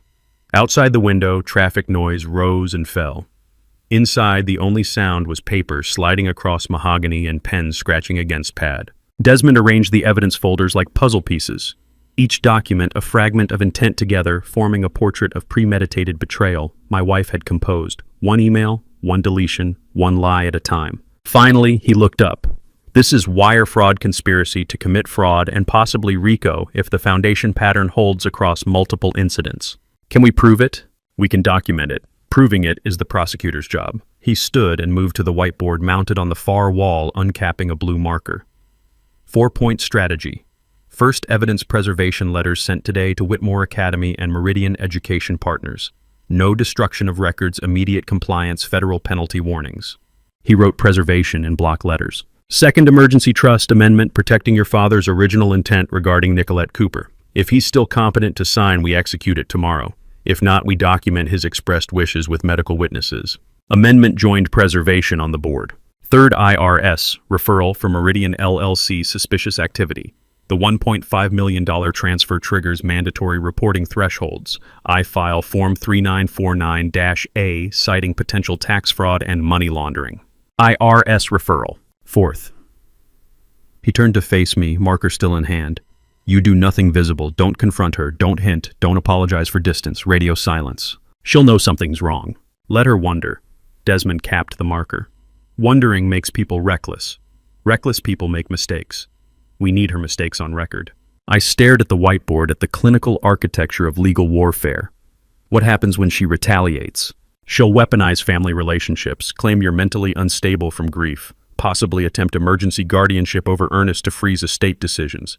He sat back down, meeting my eyes. "This legal battle will destroy your family regardless of outcome." "She destroyed it already," I said quietly. "This is just documenting the rubble." Desmond nodded. "Correct. And documentation is everything, which brings us to witness reliability. What if Leonie doesn't cooperate? What if Vernon recants? Then we have circumstantial fraud instead of testimonial fraud. Still prosecutable." He tapped the folders. "The timeline is objective. Bank records don't recant. Security footage doesn't change its story. Digital forensics don't suffer memory failure." "You're saying I don't need everyone?" "You need the timeline. People are corroboration, not foundation." He pulled Otis's spreadsheet from its folder. Dwight confirming the parking lot call. Iris confirming the deletion email she sent you. Otis confirming the financial spreadsheet. Sterling confirming the iCloud reset timestamp. Each person doing one small ethical act creates an unbreakable chain. I felt something shift in my chest. Not hope exactly, but clarity. The engineer in me recognized the principle: redundant systems, independent verification, fault tolerance through distributed responsibility. I realized I'd been holding my breath, not from fear, but from the unfamiliar sensation of having an ally who believed me without requiring emotional performance, just evidence. I don't need everyone to do anything, I said slowly. Just each person to do one right thing. Correct. Desmond leaned back in his chair. And Adrian needed everyone to do nothing. That asymmetry is her weakness. Silence requires unanimous complicity. Truth only requires one person willing to speak. His phone buzzed on the table between us. He glanced at the screen and his expression went carefully neutral. What? He turned the phone so I could see. Email received 4:26 p.m. Sender Adrian Frost. Subject emergency family matter re Lawrence. He opened it and read aloud. Desmond. I'm concerned about my husband's mental state since our father's hospitalization. He's making bizarre accusations about Dad's care and my professional conduct. I think we need to discuss guardianship options before he does something harmful to himself or others. Can we meet tomorrow morning? This is urgent. Adrienne. I checked my watch. 4:30 p.m. The email had been sent 4 minutes ago. 4 minutes ago, I'd still been in this office unpacking evidence folders. Before I'd confronted anyone, before I'd done anything visible. She's already moving, I said. She's already been moving. Desmond set the phone down. The question is, who told her you were building a case? The PTA president sitting across from me at Mac's downtown was trembling. Not from cold, but from the kind of fear that comes from realizing you've been complicit in something federal. Lyle Hewitt had arrived early, chosen a corner booth, ordered coffee he wasn't drinking. Mid-40s, thinning hair, wedding ring, catching overhead light. Whitmore Academy's PTA president, father of 2 married 16 years mortgage in West Hartford. The kind of biographical detail people offer when they have too much to lose. I need to make sure my name isn't dragged into whatever's happening between you and your wife, he said. I stayed silent. Desmond had taught me, let people fill silence with truth. Adrian called me at 5 o'clock today. His fingers tightened around the cup. She asked me to prepare testimony that the donation was legitimate and properly documented, that I verified the LLC paperwork, that Nicolette Cooper is a real student enrolled at Whitmore. What did you tell her? I said I'd think about it. He looked down. Then I called you. Why? Lyle pulled his phone from his jacket and placed it on the table between us. Because I recorded the conversation. When someone asks you to lie under oath, you document it. I felt something shift. The sensation of discovering a critical component you'd thought was missing had been there all along, just mislabeled. Can I hear it? He unlocked the phone and pressed play. Adrian's voice filled the space between us, clear and unmistakable. Lyle, I need you to confirm something if anyone asks. The January donation from Meridian Education Partners. If Lawrence or anyone from the estate asks you, confirm the donation was legitimate, properly documented, and that Nicolette Cooper is enrolled. Lyle's recorded voice uncertain. I'd need to check our records. Adrian cutting him off. The records are fine. I just need you to confirm what's already there. Lawrence is under stress from Dad's condition. He's making accusations that aren't grounded in reality. Lyle stopped the playback. There's 2 minutes more. She mentions your name 4 times, the amount 3 times. Can you send me that file? Already did. Check your email. He pocketed the phone. But I need you to understand something. I'm not doing this because I'm brave. I'm doing this because I can't make the same mistake twice. I leaned forward. What mistake? Last year, Reeves Foundation. His voice dropped. Same pattern. Adrian asked me to verify a grant was legitimate. I said yes, signed an affidavit. 4 months later, I learned the grant was fraudulent. The family doesn't exist. The money disappeared. The restaurant noise faded to background static. You have documentation from last year? No, but I remember the amount. $890,000. Nearly $1 million. A year ago. Different family, same method, same institution. This wasn't isolated fraud. This was systematic money laundering using Whitmore Academy as the mechanism. I realized evidence accumulation worked like my old systems engineering projects, each component meaningless alone, but together forming architecture that either collapses or holds under scrutiny. Adrienne had built hers to collapse. I need you to write down everything you remember about Reeves Foundation, I said. Names, dates, amounts. Lyle nodded. I'll send it tonight. We left separately. I drove to Hartford Hospital parking lot where Vernon Townsend was waiting by his Subaru at 8 o'clock. You said you wanted more details about the man with your wife, Vernon said, pulling a notebook from his coat. Navy jacket, yes, but also brown leather shoes. Distinctive stitching along the sole. Italian, maybe. My son wears the same brand, expensive. I pulled out my phone and opened the photo Dwight had sent me. Michael Torres, 36, hired actor. Is this the man? Vernon studied the image under the parking lot light. That's him. Same face, same height, I'm certain. Would you testify to that? Already planning to. He closed his notebook. Your father was a good man. Adrienne isn't. I drove to Pearl Street and parked, needing to walk, needing to think. The sidewalk was empty at 8:30 p.m. Storefronts, lit but closed. I played Lyle's audio file again, listening to Adrienne request perjury in clinical, professional tones. Dwight saw Michael Torres at the cart return. Vernon saw him in the parking lot with brown leather shoes. Lyle recorded Adrienne soliciting false testimony. Reeves' foundation proved systematic pattern. Sterling's forensics proved premeditation.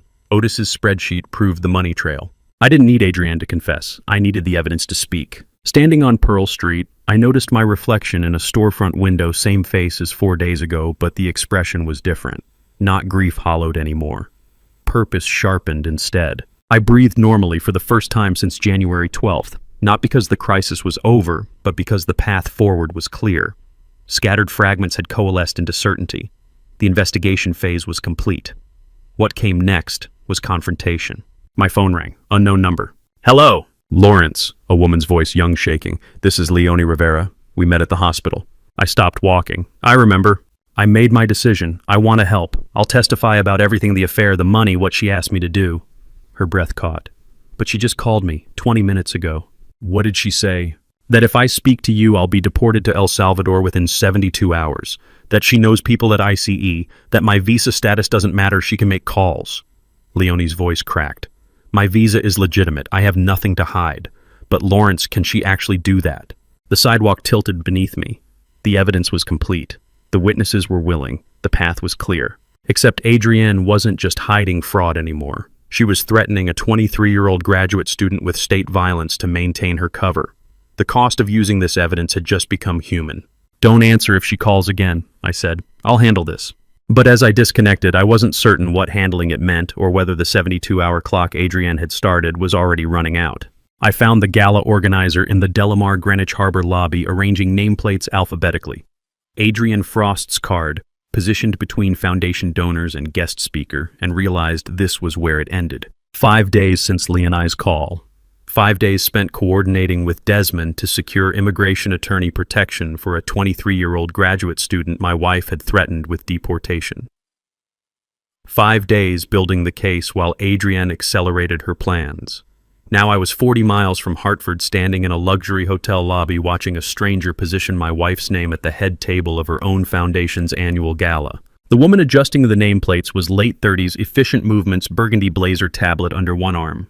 She cross-referenced the seating chart against a donor list, making millimeter adjustments to card placement. Professional event management, the kind of precision that came from years of making other people's reputations look flawless. I approached before I could second-guess the decision. Stella Jarvis. She looked up, polite smile already in place. Yes, I'm Lawrence Frost, Adrienne's husband. I need 5 minutes of your time. The smile held, but her eyes sharpened with recognition. The gala is in 3 days, Mr. Frost. If this is personal, I'm not the right person. It's about protecting everyone at that gala who doesn't deserve what's coming. She set down the nameplate she'd been holding. Coffee, hotel restaurant, 5 minutes. We sat in a corner booth away from the lobby traffic. I pulled out my phone and opened the files I'd organized specifically for this conversation. Lyle Hewitt's recording, Sterling Fitzgerald's forensic timestamps, Otis Gallagher's financial spreadsheet. Not Leonie, not the immigration threats, not the personal devastation, just the institutional fraud, clean, documentable, prosecutable. Before you speak, Stella said, I need to be clear. I've managed high-profile events for 15 years. I know when family drama is about to walk through my door and explode in public. Whatever this is, I'm not choosing sides. I'm not asking you to choose sides. I pressed play on Lyle's recording. I'm asking you to look at the documents. Adrienne's voice filled the small space between us. Same clinical tone I'd heard on Pearl Street 5 nights ago, requesting Lyle confirm false testimony about the Meridian donation, Nicolette Cooper's enrollment, the legitimacy of documentation that didn't exist. Stella's expression shifted from professional neutrality to something harder. That's her voice. I've worked with her for 2 years. This is Sterling Fitzgerald's digital forensics report. I slid the tablet across the table. Timestamp showing Adrienne executed iCloud deletion at 11:23 p.m. on January 12th, 24 minutes before the hospital called about my father. Premeditated evidence destruction. Stella scrolled through the report, her finger pausing on key timestamps. This is Otis Gallagher's financial analysis. The Meridian LLC transfer $1.5 million laundered through Whitmore Academy using a child who doesn't exist as the paper trail. She read for 90 seconds without speaking. When she looked up, the professional mask was gone. If this comes out at the gala, it destroys sponsors who have nothing to do with this. 60 donors, most of them legitimate educational foundations. Uncontrolled public exposure will damage people who've done nothing wrong. I want the truth revealed in the right place, I said, to the right people, at the right time. Can you help, huh? Stella watched me rearrange the nameplates in front of her, each card a chess piece in a game she hadn't chosen to play, but had learned the rules of, and now she was offering me the board. The foundation board meets at 5 p.m. on January 23rd, she said. 2 hours before the gala starts. Closed session. 12 members, including Adrienne. If you present evidence there, the board can address it institutionally before the public event. Damage contained. Innocent parties protected. Why would you help me undermine an event you're organizing? Stella set down her coffee cup carefully. I worked the Reeves Foundation Gala last year, January 2024. Saw irregularities in a grant awarded through Adrienne's recommendation. Same LLC structure, same vague documentation, same Whitmore Academy connection. I raised concerns with the event coordinator. They told me to let it go, that questioning major donors was above my pay grade. She pulled out her own phone, opened a folder of saved emails. 4 months later, I learned that grant involved $890,000 in fraud. The family didn't exist. The money disappeared. I've been watching Adrienne since then, documenting the pattern, waiting for it to repeat. You've been waiting for someone with standing to act. You have standing, she closed the folder, and you have evidence I couldn't access, but Lawrence, if you do this publicly, it destroys more than just Adrienne. That's why I'm here instead of going to the press. For the first time since January 12th, I felt the weight shift from solitary investigation to coordinated action. I wasn't hunting alone anymore. The relief was almost destabilizing. I'm not on the board, I said. How do I get in that room? I control the meeting agenda. Guest speakers can be added for special presentations. Stella pulled a napkin from the dispenser and wrote January 23rd, 5 p.m. board/7 p.m. gala. 3 days to prepare. Is that enough? I thought about Leone, still deciding whether protection from an immigration attorney outweighed fear of Adrienne's threats. Thought about Vernon Townsend and Dwight Diaz, ordinary people who'd witnessed extraordinary cruelty. Thought about Nicolette Cooper, 14 years old, erased from a dying man's will before he'd finished dying. It has to be, I said. Stella wrote one more line on the napkin: estate matter presentation, L. Frost, guest speaker. I'll list it like this, vague enough not to alert her. Estate matters are common. She'll see the agenda. She won't know until you walk in. Stella slid the napkin across the table. January 20th today. January 23rd board meeting. 3 days enough or not enough? I folded the napkin and pocketed it. 3 days to finalize evidence, coordinate witnesses, prepare presentation that would either expose systematic fraud or destroy what remained of my family's reputation. I stood to leave. Stella's hand shot out, stopping me. One thing. Her voice had gone carefully neutral. Adrienne submitted a last-minute agenda item. Emergency grant request to Whitmore Academy. $2.1 million, citing urgent facility needs. The restaurant noise faded to background hum. When does it need approval? January 22nd. Stella met my eyes. 1 day before our board meeting. If it passes early, the money moves before you present evidence. I looked down at the napkin in my hand. 3-day countdown had just become 2 days to stop $2.1 million from vanishing into the same mechanism that had already consumed $1.5 million. Adrienne wasn't waiting for my move. She was already 3 steps ahead, accelerating while I'd been building my case. The question wasn't whether 3 days was enough anymore. The question was whether 2 days could stop her. My phone vibrated against the hospital chair arm. While Ernest slept, Leone Rivera's name on the screen, and I knew before answering that she'd made her choice. 3 days had passed since her terrified call about ICE threats. 3 days of coordination with Desmond to secure immigration attorney protection. 3 days wondering if Adrienne had already silenced her. I stepped into the hallway, keeping my voice low. Leone? I have 3 things. Her voice was steady but quiet, like someone who'd been awake all night deciding. Text message from September, hotel receipt from October, and the file from November. What file? The one she sent me about Emma. That's what she called Nicolette in the documents, Emma. Code name, I think. Papers rustled in the background. It says very clearly, this is how we keep everything quiet. Step-by-step instructions for suppressing inheritance claims. I leaned against the hallway wall, hospital sounds fading to background static. You've had this since November. Yes. Why now? Silence stretched for 5 seconds. Then, because I didn't want to know what it meant. I could tell myself it was privacy protection, proper legal procedure, that Adrienne was helping families avoid messy public disputes. And now I know what I was helping her do. Her breath caught. September. I was doing a site visit at Whitmore Academy. Adrienne wanted foundation presents for accreditation review. I passed a girl in the hallway, 14 maybe. She looked at me, not hostile, just watching, and didn't say anything. I felt something wrong but couldn't name it. Nicolette. I didn't know then, just felt this weight. Leonie's voice dropped. Now I know what she saw when she looked at me. Someone helping hide her, someone making her invisible. I thought about Nicolette Cooper standing in that hallway, watching the foundation intern walk past with Adrienne Frost, understanding in some 14-year-old way that the system was aligned against her and there was nothing she could say that would matter. The file, I said. What else does it mention? That's the thing. Papers rustled again. It doesn't just reference Nicolette Emma. There are 2 others. Bradley Matter Hartford 2019. Sophia Resolution New Haven 2021. Same methodology, same suppression protocol. The hallway tilted beneath me. She's done this before, multiple times. It's not fraud, Lawrence. It's a system. Leonie's voice cracked. And I helped run it without asking questions because I wanted to believe in the work, in her. I realized Leonie was younger than I'd been when I started my first engineering job, when consequences meant budget overruns and missed deadlines, not deportation and complicity in erasing children. And she was choosing principle over survival with clearer eyes than I'd ever had at 23. This could still affect you, I said. Immigration complications, visa status, professional consequences, everything she threatened is still possible. I talked to the attorney you connected me with. She sounded steadier now, decision made. I know the risks, but Lawrence Nicolette is 14. Bradley was probably a child, Sophia too. They were systematically erased by institutions meant to protect them. You don't have to do this. I can't be unknowing. Her voice was quiet but certain. That's not the same as being brave. It's just the minimum. It's what should have happened in September when I saw her in that hallway and felt something wrong.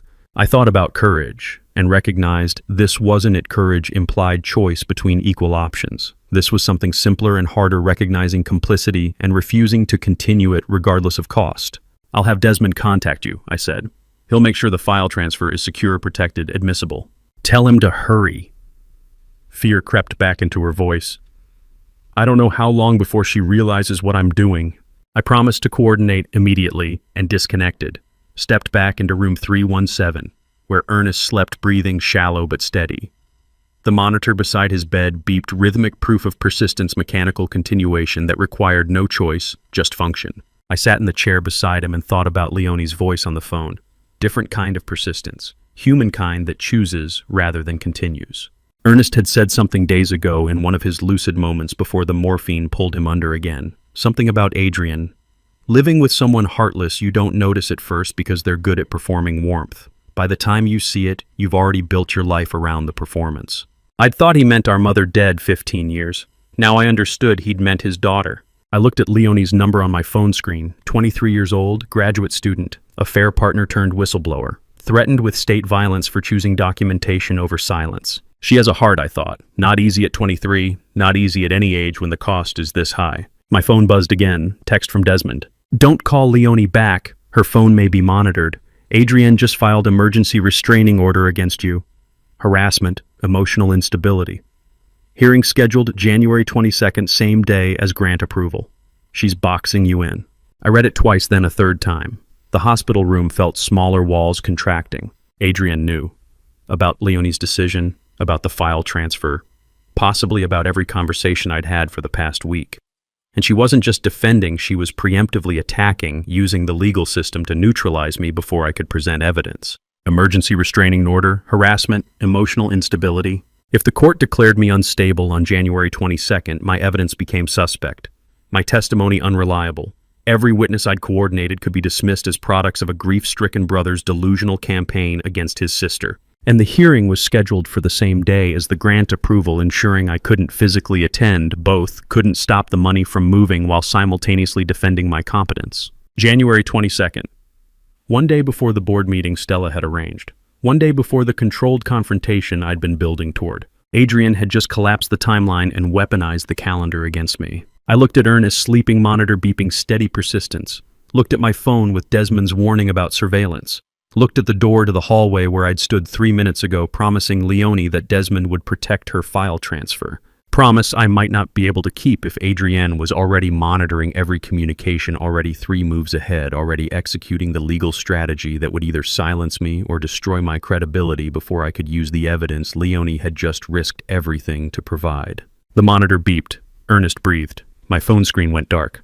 And somewhere in New Haven, Leonie Rivera sat with a file documenting systematic erasure of children waiting for protection I'd promised, unaware that the promise itself might have triggered the surveillance that would destroy us both.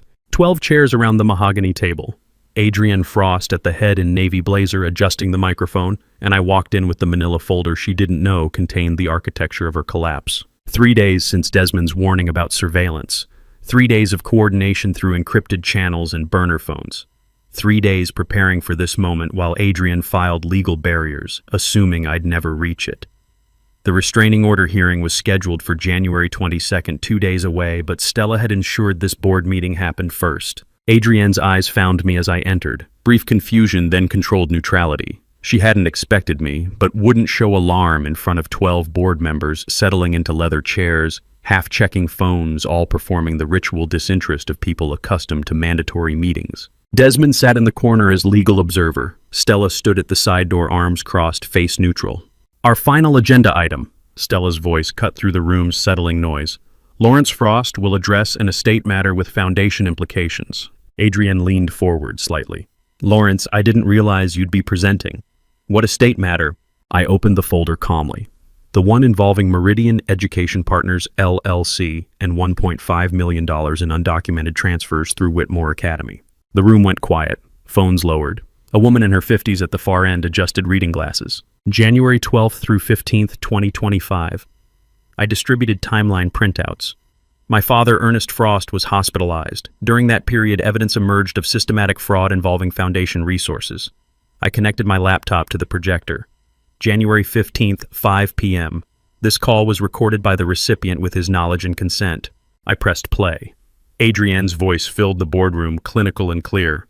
If Lawrence or anyone from the estate asks you, confirm the donation was legitimate, properly documented, and that Nicolette Cooper is enrolled. Lyle Hewitt's uncertain response, I'd need to check our records. Adrienne cutting him off. The records are fine, I just need you to confirm what's already there. The older woman at the end raised her hand. Play that again. I played it again. 12 board members listened to my wife solicit false testimony about a child who didn't exist and money that had vanished into an LLC with no operational history. Adrienne's fingers tapped the table unconsciously, the only break in her composure. Digital evidence. I advanced the slide. Sterling Fitzgerald's IT forensics analysis. Adrienne executed iCloud keychain deletion at 11:23 p.m. on January 12, 24 minutes before I received the hospital's call about our father's deterioration. This demonstrates premeditation, not reactive panic. Another slide. Instagram metadata from leaked internal email proving coordination with Whitmore Academy administration regarding fabricated student enrollment. Final slide.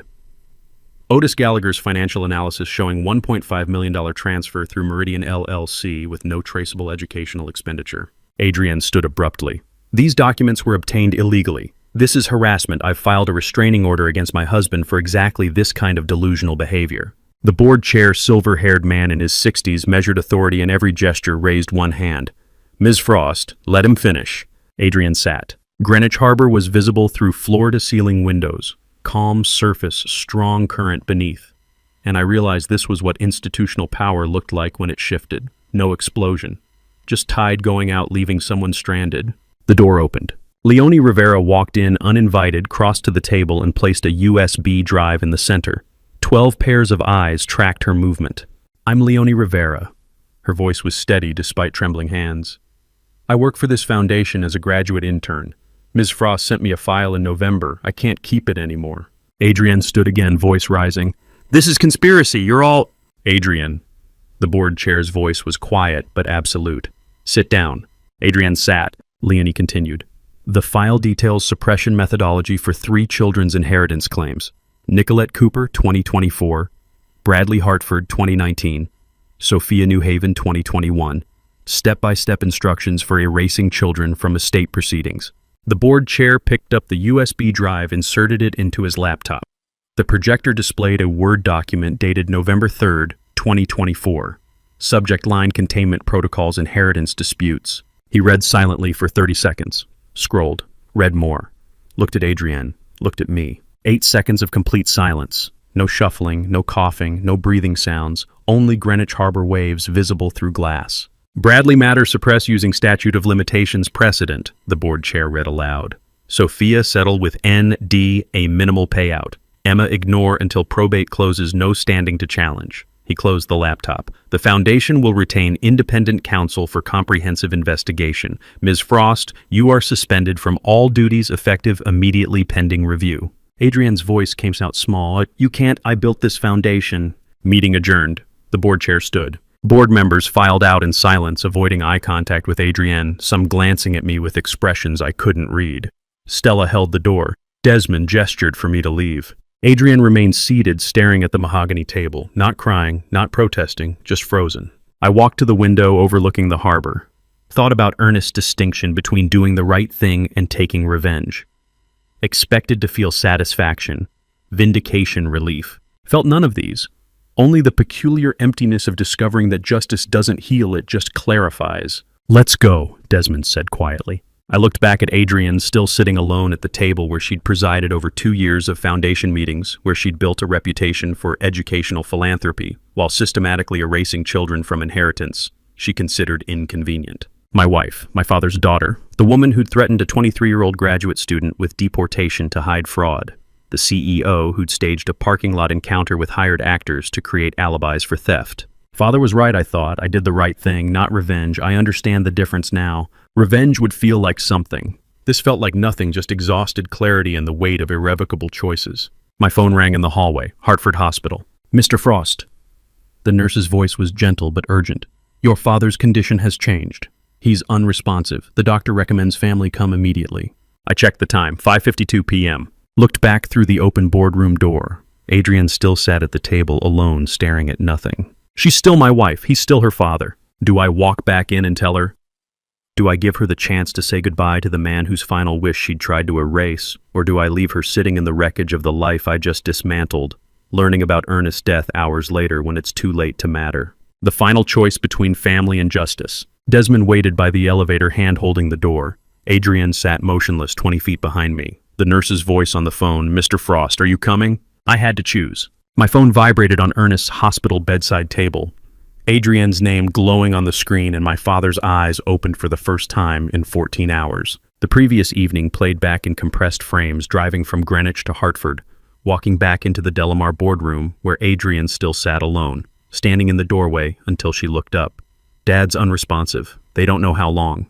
She'd arrived at Hartford Hospital at 9 p.m., stood in the doorway of room 412 for 3 minutes, coat buttoned, watching Ernest's unconscious form connected to monitors, didn't cross the threshold, didn't speak, just stood there while machines beeped and oxygen hissed. Then she left. I'd stayed all night watching monitors, waiting for changes that didn't come until morning. Noon brought unexpected rally. Ernest's eyes opened, focused, and his voice weak but lucid asked, "Tell me what happened yesterday." I told him everything. The board meeting, the evidence presentation, Lyle's recording, Leonie's USB drive, the board chair reading her November file aloud, Adrienne suspended immediately. Ernest listened without interruption, eyes tracking my face, occasionally closing when exhaustion pulled, but opening again, determined to hear it all. When I finished, he said, "Good, you did it right, not revenge, justice." He closed his eyes and rested for 3 hours while I sat beside him, those words replaying like benediction or absolution. Now it was 4 p.m. The phone vibrated again, Adrienne's name persistent. I looked at Ernest. His eyes were open, watching me with the clarity I'd seen at noon, not morphine-dulled confusion, but something sharper. "It's Adrienne," I said quietly. He didn't speak, just extended his hand slightly, not reaching for the phone exactly, but gesturing permission or request. You want to talk to her? One nod. Deliberate. Certain. I picked up the phone, answered activated speaker. Adrienne. Lawrence. Her voice was tight, controlled. I need to explain what happened at the board meeting. The things Leonie said, they're out of context. The file was... Ernest reached across and took the phone from my hand with surprising firmness. Held it himself, bringing it close to his face. I realized this was the last time Ernest would exercise judicial authority, not in courtroom with bailiff and stenographer, not in chambers with law clerks, but in hospital room with daughter on phone and son as witness. Verdict carrying weight of a lifetime's moral clarity. This is your father. His voice wasn't the weak rasp of recent days. It was the federal judge delivering judgment. Silence on the line. Then Adrienne's voice, small and uncertain. Dad, you are no longer my daughter. The words fell like stones into water. No anger, no heat, just flat judicial finality. Pause. Ernest breathing steady despite the oxygen cannula. You used a child's vulnerability for financial gain. You threatened a young woman with deportation to silence testimony. You betrayed your husband while I was dying. Another pause. I could hear Adrienne breathing on the other end, quick, shallow breaths that might have been crying or shock. I have no daughter named Adrienne. 8 seconds of silence. I counted them by heartbeat. 1, 2, 3, 4, 5, 6, 7, 8. Then Ernest pressed the red button ending the call, handed the phone back to me without looking away from my face. He exhaled deeply, the sound of someone who'd carried weight across miles, and finally set it down. Placed the phone on the bedside table with careful deliberation, then reached over and placed his hand on mine. The same gesture from January 12th. First night when he'd tried to tell me about Nicolette and I hadn't understood yet what he was asking me to protect. His hand had been warmer then, grip stronger. Now the skin was paper thin, trembling slightly, but the grip was still firm. Ernest's hand on mine, same gesture, closing the circle like a judge's gavel marking case concluded, father's touch, both benediction and transfer of burden. You can rest now, I said quietly. He shook his head once, gestured toward the bedside drawer. I opened it. Inside was a manila envelope, Ernest's handwriting on the front. Final codicil witnessed by hospital staff January 21st, 11 a.m. 11 a.m. This morning. During his rally before I told him about the board meeting before Adrienne had called. I pulled out the document, read the distribution schedule. Nicolette Cooper, trust $1,200,000. Lawrence Frost, $6,800,000. Adrienne Frost, $0. Notation beneath Adrienne's name. For reasons documented in attached evidence file provided by Lawrence Frost, January 2025. Witness signatures at the bottom, Ursula Valencia, head nurse. Dr. Craig Morgan, attending physician. Derek Walsh, hospital security officer, present to verify testamentary capacity. You signed this before the phone call, I said, understanding. Ernest's voice was barely audible. She needed to hear it from me. Not lawyers, not documents. From her father. The legal severance had been complete at 11 a.m. The emotional severance delivered at 4:02 p.m., both executed with the precision of someone who'd spent 40 years on the federal bench, who understood that justice required both institutional authority and human acknowledgement. The circle closes, I said. Ernest's hand tightened on mine, agreement or goodbye or both. I looked at the codicil, looked at my father's face, looked at the phone on the bedside table showing 4:07 p.m. and Adrienne's name in recent calls. The old judge had orchestrated his final case down to the minute. Morning rally for legal documentation. Afternoon call for paternal verdict. Both witnessed, both irrevocable, both delivered with the clarity that had defined his career and would define his legacy. His hand was cooling in my grip, but the grip itself remained firm. Outside room 412, Hartford Hospital, continued its routine. Nurses walked hallways. Monitors beeped. The ordinary machinery of care that never stopped. But in this room, the circle had closed. A father had delivered his final verdict, a daughter had been severed from inheritance and family, a son held documentation of both. Ernest's eyes closed. His hand relaxed slightly but didn't release mine. The codicil rested on my lap, legal precision completing what emotional necessity had begun. January 21st, 2025, 4:09 p.m., the case was closed. I sat in Hartford Hospital cafeteria at 9 a.m. with terrible coffee and phone ringing, Desmond Mercer calling with what sounded like good news, which I'd forgotten how to process. 36 hours straight at the hospital since the board meeting. Ernest had stabilized overnight after yesterday's crisis, the phone call, the verdict, the codicil revelation. Now he slept while I'd escaped to the cafeteria for coffee that tasted like burnt cardboard and felt like the only thing keeping me upright. The phone vibrated for the third time. I answered. Desmond, I have the updates you requested yesterday. His voice carried the careful neutrality of someone delivering news to the exhausted. Are you somewhere you can talk? Hospital cafeteria. Dad's stable. Go ahead. 4 things happened overnight. You'll want to hear all of them. I took a sip of the terrible coffee. I'm listening. First, the Foundation Board held emergency session last night at 8 p.m., voted unanimously to suspend Adrienne pending independent investigation. They've frozen her foundation accounts and retained a forensic accountant. Stella confirmed via email this morning. I realized I hadn't thought about the board once since leaving Greenwich yesterday. Had been sitting with Ernest holding his cooling hand, reading the codicil, watching monitors. While I'd been focused on my father, the institutional machinery had continued dismantling my wife's professional life. I didn't even think about it, I said. That's the point. Desmond's tone shifted slightly. The system runs whether you're watching or not. You built it. Now it's running. What second? IRS confirmed receipt of the Meridian LLC referral at 6 a.m. this morning via automated system.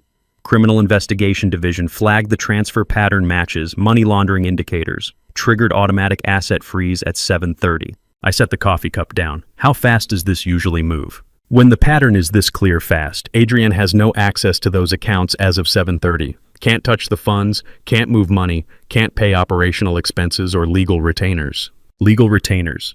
The restraining order hearing scheduled for tomorrow. The January 22nd date that had been boxing me in, forcing impossible choices between defending my competence and stopping the emergency grant. Third update, Desmond continued. Connecticut Department of Education received the Whitmore Academy report documenting suppressed bullying incidents involving Nicolette Cooper. Independent investigation opened at 8 a.m. into institutional failure to report. Does that help, Nicolette? Indirectly. It's not about your wife directly, it's about Whitmore's legal obligations to document and report child welfare concerns, creates precedent, protects the next kid. I looked through the cafeteria window at the hospital wing stretching into morning light. Somewhere in there, Ernest slept. Somewhere in Greenwich or Hartford. Nicolette Cooper went to school not knowing that state machinery had engaged on her behalf. I realized I'd built a machine not mechanical but bureaucratic, and like all well-engineered systems. Once you fed it the right inputs, evidence, documentation, proper channels, it processed outputs without requiring human emotion to fuel it. Investigations, freezes, consequences, all running automatically. What's the 4th thing? I asked. Morton and Pierce withdrew Adrienne's restraining order counterclaim at 8 a.m. this morning. I straightened in the plastic cafeteria chair. Why? Official reason client's inability to maintain retainer. Desmond paused. Translation LLC accounts frozen. She can't pay legal fees. Firm dropped her. The January 22nd hearing is canceled. The hearing I'd been dreading. The legal box Adrienne had constructed appear and defend my mental competence while simultaneously trying to block the emergency grant. The impossible choice between 2 simultaneous crises. Gone. Dissolved. Not because I'd fought it, but because the IRS asset freeze had removed her ability to fund the attack. The system solved it, I said quietly. The system solved it, Desmond agreed. Board suspension, IRS freeze, DOE investigation, withdrawn lawsuit. You don't need to do anything more. Everything is proceeding through proper channels. I thought about justice and realized it didn't feel like victory. Felt like watching a program compile successfully satisfying but oddly empty confirmation that the code worked, but not the triumph I'd expected. I built it right, I said. That's what Dad always said about engineering. Build it right and it runs without constant intervention. You built it right, Desmond confirmed. I looked at the cold coffee at the cafeteria window at the morning light hitting Hartford skyline. Thought about Ernest's hand on mine yesterday, the codicil in the bedside drawer, the 8 seconds of silence after he'd told Adrienne she was no longer his daughter. Best systems run without my intervention, I thought. This is that system. Lawrence, Desmond's voice pulled me back. One more thing. Go ahead. Adrienne called my office at 8:45 this morning. I waited. Personal request, not about legal matters. He paused. She wants to see your father, asking if you'll allow it. Said she needs to see him before it's too late. The cafeteria noise, silverware clinking, conversations, murmuring, coffee machine hissing, faded to background static. The system was running, board suspension proceeding, IRS investigation underway, DOE protecting future children, lawsuit withdrawn. All the institutional machinery I'd activated through documentation and proper channels, all functioning exactly as designed. But the human question remained. Yesterday at 4:02 p.m. Ernest had delivered verdict. You are no longer my daughter. Legal severance at 11 a.m. via witnessed codicil. Emotional severance via phone call. Both irrevocable. Both executed with judicial precision. And now Adrienne wanted to sit with her dying father one last time. What did you tell her? I asked.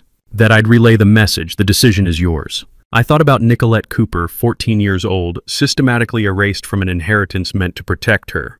Thought about Leonie Rivera, 23, threatened with deportation for choosing testimony over silence.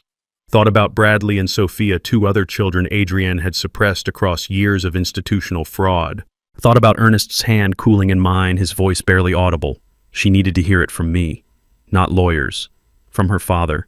The verdict had been delivered. The legal severance was complete. The system was running. But did systemic justice require complete human severance? Or was there space, even after everything, for a daughter to sit with her dying father? I need to think about it, I said. Take your time, Desmond replied. But Lawrence, he doesn't have much of it left. I knew. I'd been watching the monitors for 36 hours, knew exactly how little time remained. The question wasn't about time. The question was about what justice meant when the machinery was running, and the only thing left was the space between a hospital bed and the doorway where Adrienne had stood for 3 minutes last night before walking away.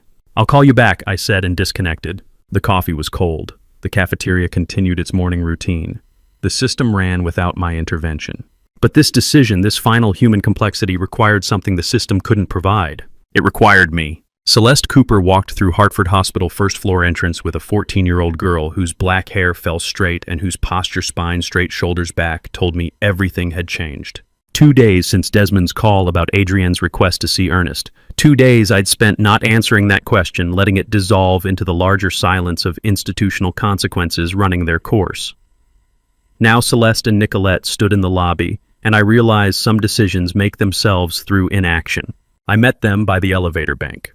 Nicolette stood beside her mother with quiet reserve, meeting my eyes briefly before looking away, not from fear, but from the careful self-protection of someone who'd learned not to expect much from adults. Thank you for coming, I said. Celeste nodded. DOE investigation starts next week. The school has to reopen everything they buried. All the suppressed incident reports, counselor notes, everything. That's good. That's important.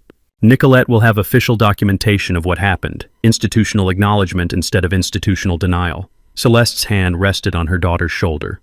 That matters. I thought about the security footage I'd watched weeks ago. Nicolette hunched at the cart return, shoulders curved inward, making herself small. The girl standing in front of me now occupied her full height, looked at the world with level gaze instead of downcast eyes. Nicolette wanted to meet you, Celeste said quietly, to say something. Nicolette looked directly at me, sustaining eye contact this time, said 2 words, quiet but clear, thank you. I recalled Celeste's earlier description, refused to eat for 3 weeks after the parking lot incident, withdrawn nonverbal at school. These 2 words represented distance traveled that no dollar amount could measure. You're welcome, I said. I'm sorry it took so long. But you did it. Nicolette's voice was steady. Not performance, not gratitude extracted under pressure. Just acknowledgement. I nodded, let the moment stand complete without trying to expand it or extract more. Nicolette glanced at her mother, then back at me. Can I meet him, your father, my grandfather? I hadn't expected this. Looked at Celeste, who seemed equally uncertain. He's very weak, I said carefully. He might not be able to talk much. That's okay. Nicolette's fingers twisted the strap of her backpack. I just want him to know I exist, that I'm real, not just numbers in a trust document. Celeste explained. She processed the trust documentation, understands what he established for her future, but she wants... I want to meet my grandfather, Nicolette interrupted quietly. Before I can't. I looked at this 14-year-old girl claiming family connection she'd been systematically denied, and understood what Adrienne had actually destroyed. Not money, not reputation. This exact moment, grandparent meeting grandchild, simple and unremarkable and irreplaceable. Follow me, I said. We took the elevator to the 4th floor, walked the familiar hallway to room 412. Ernest was awake, propped against pillows, eyes tracking our approach. I stepped inside first. Dad, you have visitors. He looked past me to Celeste and Nicolette in the doorway. This is Nicolette Cooper, I said, your granddaughter. Ernest looked at Nicolette for a long moment, reached out his hand. Nicolette crossed the room and took it, her small hand disappearing in his papery grip. I'm sorry I didn't protect you sooner, Ernest said, voice barely above whisper. That's on me, not your uncle. Nicolette shook her head. You're protecting me now. They sat like that for 5 minutes. Mostly silence, hands held. Celeste stood by the window, giving them space. I leaned against the wall, watching my father meet the grandchild whose existence Adrienne had tried to erase, whose vulnerability had been weaponized for financial gain. When Celeste and Nicolette left, Nicolette turned at the doorway. Thank you, grandfather. Ernest nodded, too tired for words, but his eyes tracked her until she disappeared from view. The room was quiet for several hours. Ernest slept. I sat. Evening shift began. Around 6 p.m., Ernest stirred, gestured toward the bedside drawer. "The envelope," he said. "Tell Ursula it can be thrown away." I opened the drawer, found the manila envelope I'd seen before labeled in his handwriting for Lawrence read after I'm gone. "Don't you want me to read it?" I asked. Ernest shook his head slightly. "I wrote it because I feared you'd never see what needed doing. Feared you'd stay blind to who she was, what she was capable of." He paused, breathing labored. "But you saw it yourself. You lived it. The letter is obsolete." Nurse Ursula Valencia entered for evening vitals check, middle-aged woman with efficient movements and kind eyes who'd been validating Ernest's wishes without questioning family dynamics for days. "Ursula," I said, holding out the sealed envelope. "He says this can be thrown away." She looked at Ernest for confirmation. He nodded once. Ursula took the envelope, placed it in the medical waste bin without opening it, and continued her work. Lawrence watched the letter disappear beneath used gauze and empty medication packaging. Some wisdom only exists when it's needed, I realized. Becomes waste once it's lived. Ernest had written instructions fearing I'd never discover them independently. But I had. Through action, through investigation, through choosing documentation over confrontation and systems over revenge. The letter Ernest wrote, all his judicial wisdom, all his paternal guidance was medical waste now because I'd already become who it described. After Ursula left, I pulled the chair close to Ernest's bed. No laptop this time. No phone calls to coordinate. No evidence folders to review. Just sitting. Ernest's breathing was steady. Monitors beeped softly. The evening light through the window turned Hartford's skyline amber. "What are you doing?" Ernest asked, barely audible. "Nothing," I said. "Just sitting with you." 10 days of action. Investigation, confrontation, documentation, coordination, building systems that run themselves, feeding bureaucratic machines that process justice without requiring human emotion to fuel them. And now there was nothing left to do except be present. I just sat.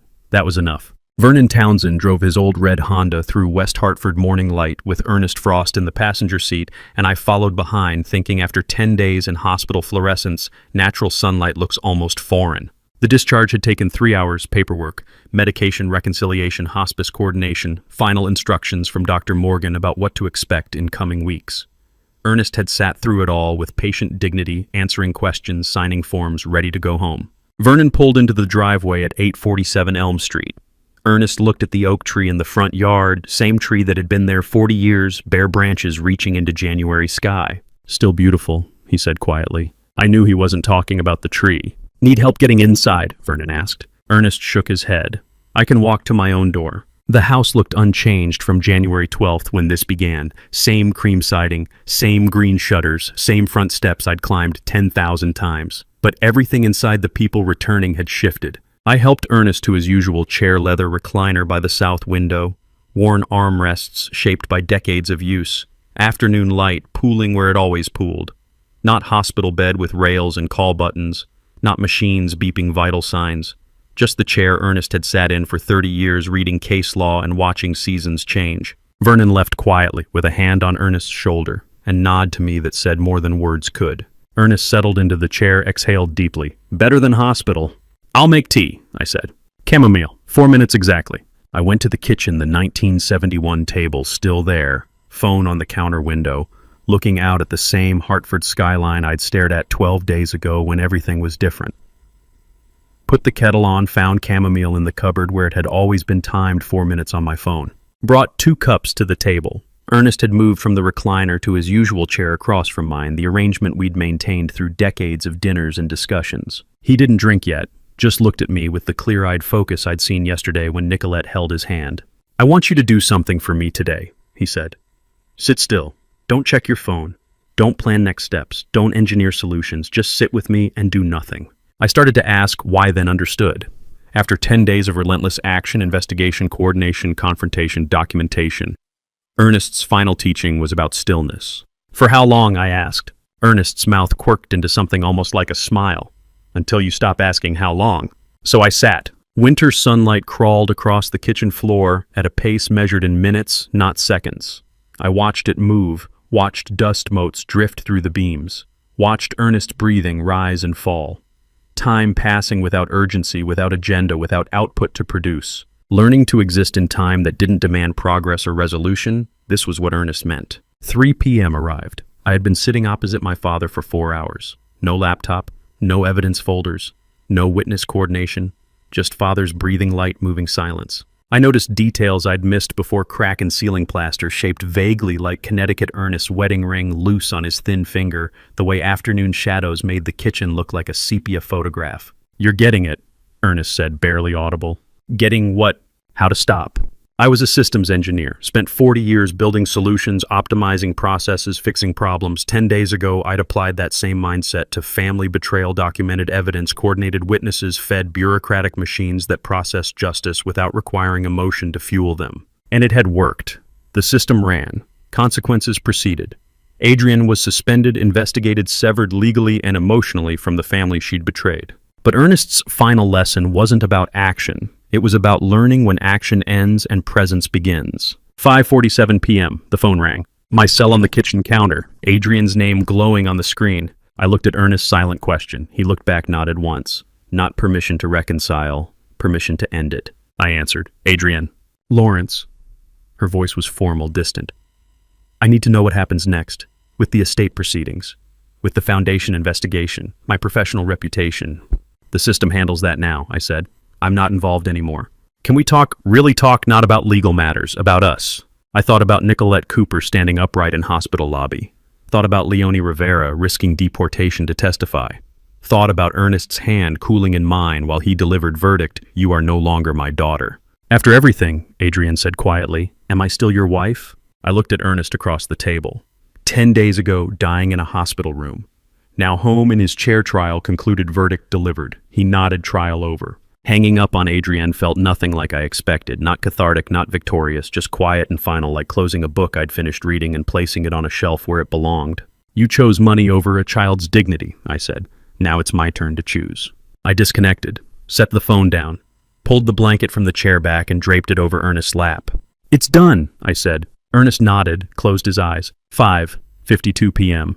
I walked to the south window, looked at Hartford sunset orange, bleeding into red, bleeding into blue. Same sky I'd watched from this window 10,000 times, but somehow different now. Ernest breathed quietly in his chair, phone dark on the counter, house settling into evening silence. I thought back to January 12th, 11:47 p.m., standing in this same kitchen making the call that started everything. That call had ended what I thought was my family, ended the illusion of my marriage, the belief in my wife's integrity, the comfortable fiction that people you love can't weaponize that love for financial gain. This call ended the aftermath, ended the question of whether destroying someone professionally meant severing them personally, ended the hope that explanation or time or shared grief might rebuild what systematic betrayal had demolished. Some calls end marriages, end relationships, and illusions about who people are beneath the performances they maintain. And some calls, these same calls, these exact moments of severance and choice, begin new lives built on different foundations. There are calls that end a marriage and begin a new life. And to you listening to my story, remember this: the people closest to you can be the hardest to see clearly.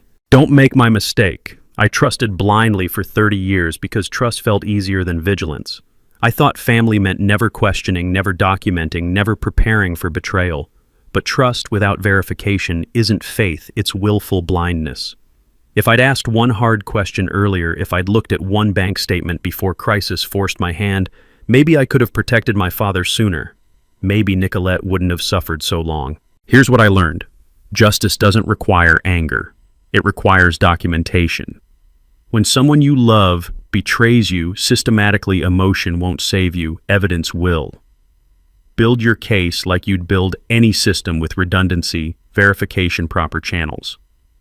And when the moment comes to choose between loyalty to the past and protection of the innocent, choose protection. Every time. I believe God put me through this trial to teach me the difference between family that earns trust and family that exploits it. The hardest lesson isn't that bad people exist. It's that sometimes they're the ones you've loved longest. If this story moved you, I'd be grateful if you'd share it with someone who might need to hear it. Leave a comment telling me, have you ever had to choose between family loyalty and protecting someone vulnerable? Your stories matter. And if you'd like more real-life lessons like this, please subscribe so you don't miss what's next. Thank you for staying until the very end. It means more than you know. Final reminder. Certain details in this story have been fictionalized for privacy and storytelling purposes, but the core message about family justice and difficult choices remains true.